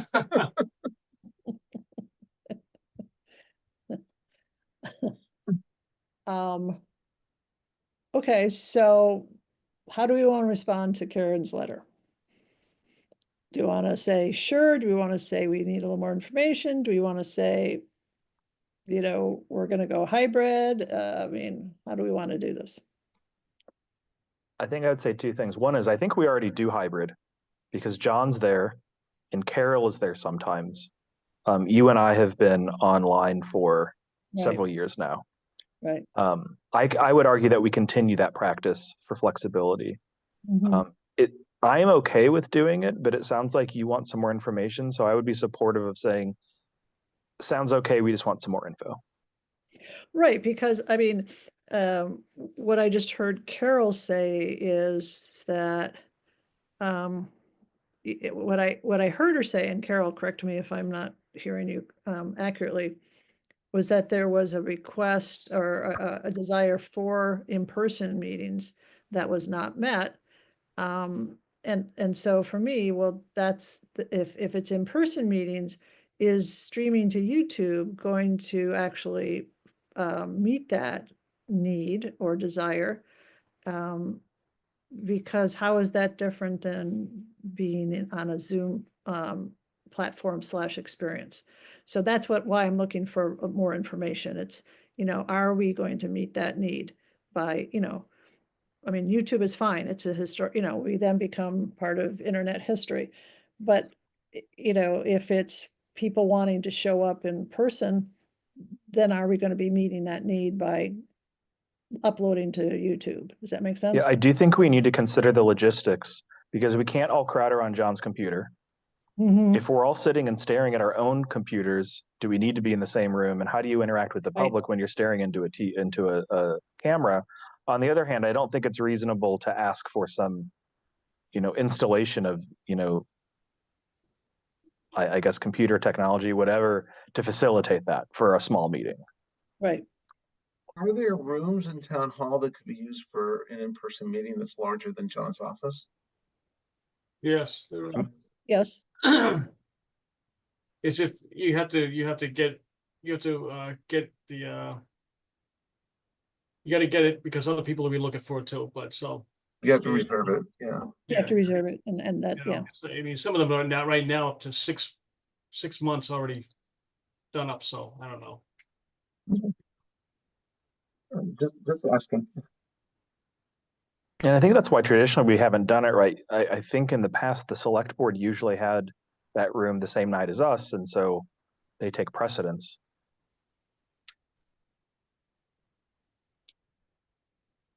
So maybe that is a question for them, is how do you propose that we pull this off? Because I'd hate to agree to it, and then we're crowded around John's desk uncomfortably. Taking More for him than turns. us. They're taking turns being in front of the camera. Yeah. I mean, you could meet in, I don't know, are there other public rooms like at the fire department or elsewhere? You could also meet there if you wanted. You know, you don't have to meet in town hall. Yeah, that's a good point. There's like a community room in the library, but I don't know when they close. Yeah. Well, Concom has a room that we use that's open. It's got a large television, so all we need is a computer with a webcam set at the front of the meeting, just looking at the room. You know, we don't all have to be sitting at our own computers. Yeah, is that the one across from DPW? That one? Yeah. Okay, yeah, it's pretty nice. Yeah, it's got a lovely large screen there, so we can see our viewers that are online, and the people that want to come can come. There's chairs and space.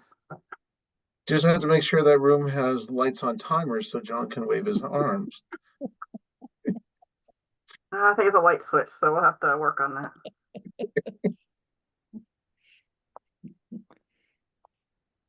How come you got the timer, John, and the conference room got the light switch? I don't know. It just shuts the electricity off. So there you go. Save some money. There you go. They want to keep you in the dark, John. Yeah, probably. Oh my God. Carol, what night do you have Concom meetings? It's mostly Monday nights. It's like the first or second Monday of the month. Okay. at 7 o'clock.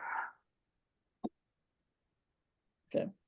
I mean, 6 is an early meeting. It's hard to get home from work. You know, you run. Yeah. No. Well, we've been doing it usually because John, that Monday night's is long, and to not have him stay longer than he already.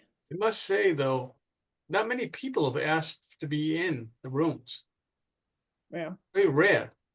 In fact, not that often, because I know they could come to the door and say, hey, where can I sit? Where can I go? We haven't had many people do that. Just your lights are off, that's why. Right, I think the door, I even have the door open tonight. It's Wednesday nights, not Monday night or anything, so that my door's open. My door's always open. Yeah. They come in, they want to, but no one comes by. We have our meeting minutes on the clerk's office, and they know we're here. It's on the webpage, but then not saying, hey, where can I sit? No one's doing that. Many years ago, I had a board of health I was working for that would have their meetings at 7 o'clock in the morning at the local diner. Oh, geez. And they publicized it, and they posted it, and that's where we met. It was just, I guess, your options are many. Well, if we had a decent breakfast place around, I might be interested in that, but. Give it a couple months. Oh, you mean the one down by the river? With the You could row. Just don't worry about the flooding, though. You could row your way there. Yeah, I'll bring my was it your kayak? Kayak or the other thing? What's the other thing? Canoe. Canoe. Yes, that's right. I'll bring that. I'm surprised They they have haven't mentioned the bar at Victory Lane. Just get in a row. There you go. Oh, geez, I'm not going to that. No way. No way.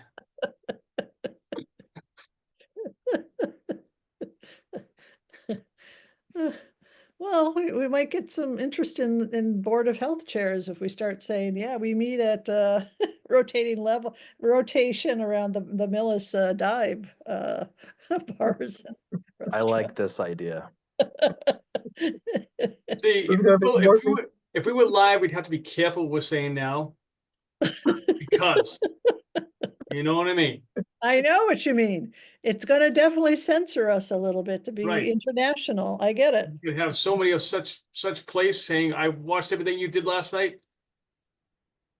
Bad news, you know. Yeah. Okay, whatever. I don't think anything inappropriate has been said. Oh, No, but I'm just saying. yeah. Okay, so do we want to get more information on this and then make a decision next Yeah. meeting? That sounds good to me. Okay. Okay. That's the beauty of, is this an agenda item? So I don't have to do anything? is. It's a discussion? Yep. Yay, it's a discussion item. No, it's an agenda item. Ugh. You sure? Yeah, it's an agenda item. Okay, I make a motion that we continue, that we move the agenda YouTube streaming of meetings, that we continue this agenda at our next Board of Health meeting. Do I have a second? Second. All those in favor? Aye. Aye. Okay, Director's report is our last item tonight.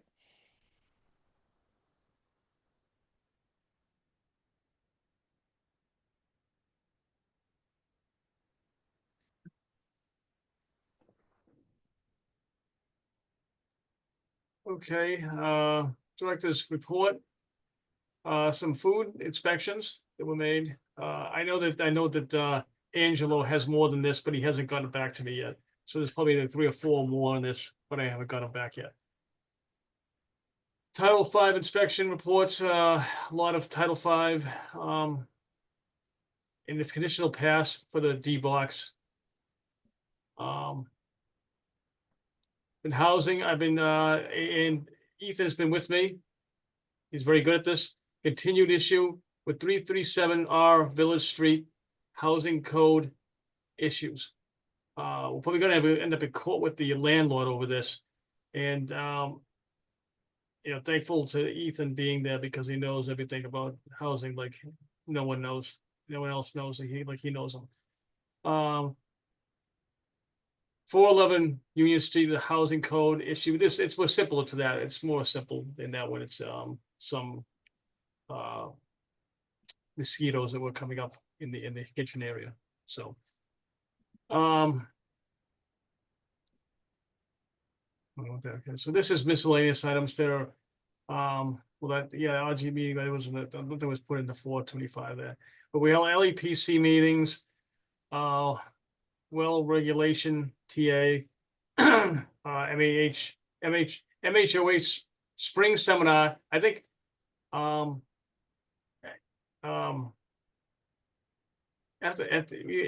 Ethan, sorry.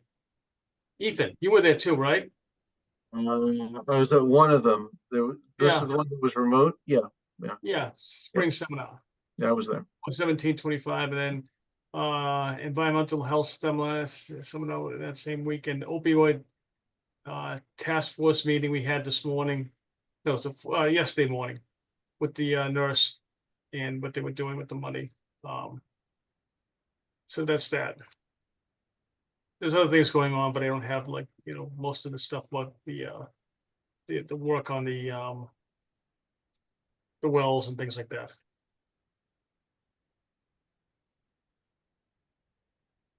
Don, can I add one more thing to that housing inspection on Village Street? Oh, yeah, right. Yeah, John mentioned, but I think it's worth repeating or emphasizing. I think this most likely will be filed in court to for the landlord to make the repairs as required. And the biggest issue there is a second means of egress, which is obstructed by a bathroom. And he's not making those repairs. John and I did do a re-inspection earlier this week. And I'm also followed up with your town nurse, with Sarah, also to just for some advice as to providing some support for as we go through this. Okay. So yeah, that's what's going on.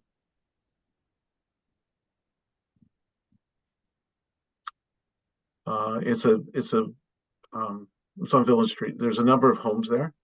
So owned by the same landlord. I think there's 3 buildings or 4 buildings. John, you're muted. I think there's 1, 2, 3, 4. 4 of them. 4 buildings, yeah. And each one has a number of units in them. So there's a number of issues: egress, electrical, and a few other items that have not been corrected yet.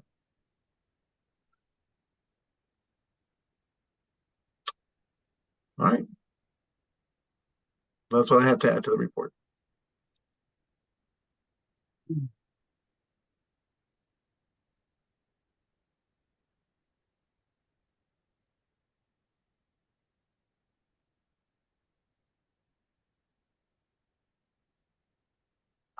So set a new date? I was just waiting to see if that was the end of the report. So it looks that's the end of the director's report. Yes. Okay. Yes, let's set a new date. My suggestion again, as much as I'm not a fan of double meetings, but I think we need to get these regs pushed out, and we have regular business too. So we're gonna have the wells, we're gonna have the Glen Ellen dual agendas. That's 3 Regency Glen Ellen agendas already. And that's just what we know about. So are we up for doing 2 meetings in May? I think we have to, like you said. Yeah. Okay, so 1, 2, we can meet on Cinco de Mayo and figure out who brings what to the meeting. Yeah, right. Stay away that week. Does that work? That's it's May 5th, which is 1, 2. I'm away that week. Oh, you are that way. Okay, I didn't hear that. Thank you. Saying it again. Okay, so that, how about the 12th of May, day after Mother's Day? I'm away that week. Oh, geez. Sorry. Well, so much for 2 meetings. You want to do a different way? Last week of April or something, or? That would be next week. We only have one more week of April. Never mind. Okay, so I can't do the 19th. Does it have to be a Monday or could it be another day? It can be a Tuesday or a Wednesday, depending on people's schedules. Do we want to try Tuesday or Wednesday of that week? Sure. We can't do the next Monday anyway, because it's Memorial Day. I can do 20 or 21. Yeah, I do either. I can do either. How about Ethan and John? Do you have a preference for a Tuesday or a Wednesday? I'm good at either one. You're talking about the last week of May? Talking 20th or 21st. I see, yeah, the week before. Will that be, let me ask a question. Will that be soon enough if you want to deal with irrigation wells and Toll Brothers? No, but we don't have people in town for the first 2 weeks of May. Carol's out the first week and Matt's out the second week. So. I'm not sad to say that I'll be in New Orleans for the week for a conference. Oh. So I won't be calling in. Did you say Honolulu? Is that what you said? I wish. New Orleans. Yeah, New Orleans is pretty nice too. It's pretty great. It's going to be hot. But good food. Good yeah, food. exactly. Yeah, good food. And some nice music. Okay, so yes, we just said we want to meet twice in May and then bam, it just, the Well, I mean, calendar. the other option is this isn't maybe better, but we could meet the week of the 20th and then the week of June 3rd. I mean, just move when we're doing double meetings. Yeah, so we just shifted a little bit forward. Yeah. But still have a week in between, right? So it'd be about 2 weeks. So at least there's Yeah, some so time 2 for weeks. movement Yeah. and things. Okay, so do we have a preference on Tuesday night or Wednesday night? I'll say Tuesday's great for me because I work from home. Oh, okay. Versus Tuesday phoning works. it in? Tuesday works for me. Okay. Tuesday works for me too. Okay. So, Board of Health, do we want to do? That's the 20th, right? Yes, Yeah. that's the.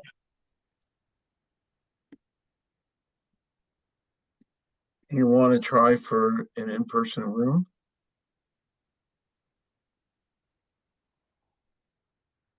Thinking Fine that by we me.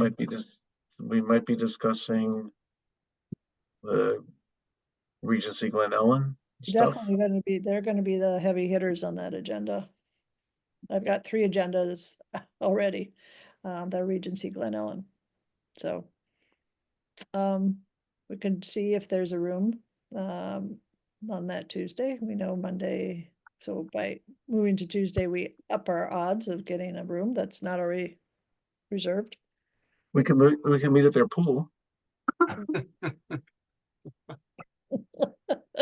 or without a light card. But see, you're right, we can't even go inside the pool without the lifeguard. Well, we need Bob or someone to let us in too, because we'd be guests.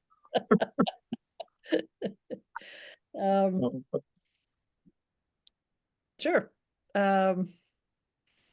We could try it. Do people want to try it that night? Sure. Now that Matt's like, but I'm working from home, I can actually. We can change our meeting days to Tuesday because it works better for Matt. Only if you want me there in person. I don't mind calling in from wherever I am. I really don't.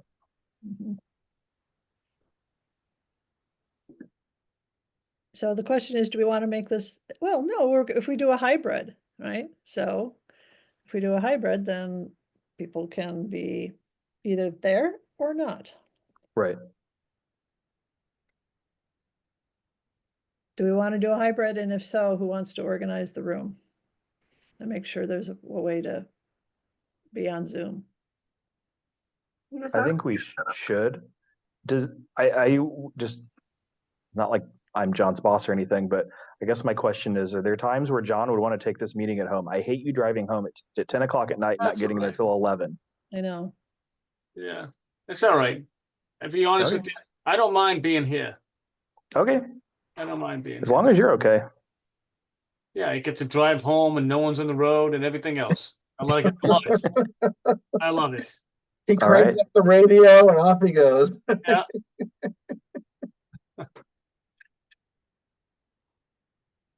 Sometimes I gotta come in a little late if I get these days off to Mondays, I take a little time. It took like 2 hours this morning. Oh, good. Okay, I was able to sleep 2 hours more. So, you know, that's a win. yeah. Win. That's absolutely a win. Okay. The second, So- might do the June the 3rd. Oh, not the second? You can't do the second, but the third? Okay, right. that's fine. Yeah, the 20th and the 3rd, right? Yeah, since it's Tuesday. I don't know. Where are we, June? I can't do the 3rd. Oh, Second? Yeah, Mhm, I'm out of second. town that day, for the rest of the week. What about the second? The second I can do. second I can do. I'm good. Good to it.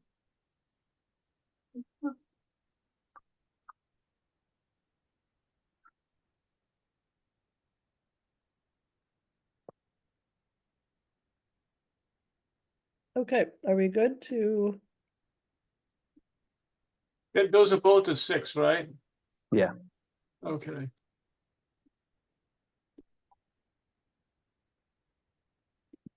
I make a motion, we close the April 23rd, 2025 Board of Health meeting. Do I have a second?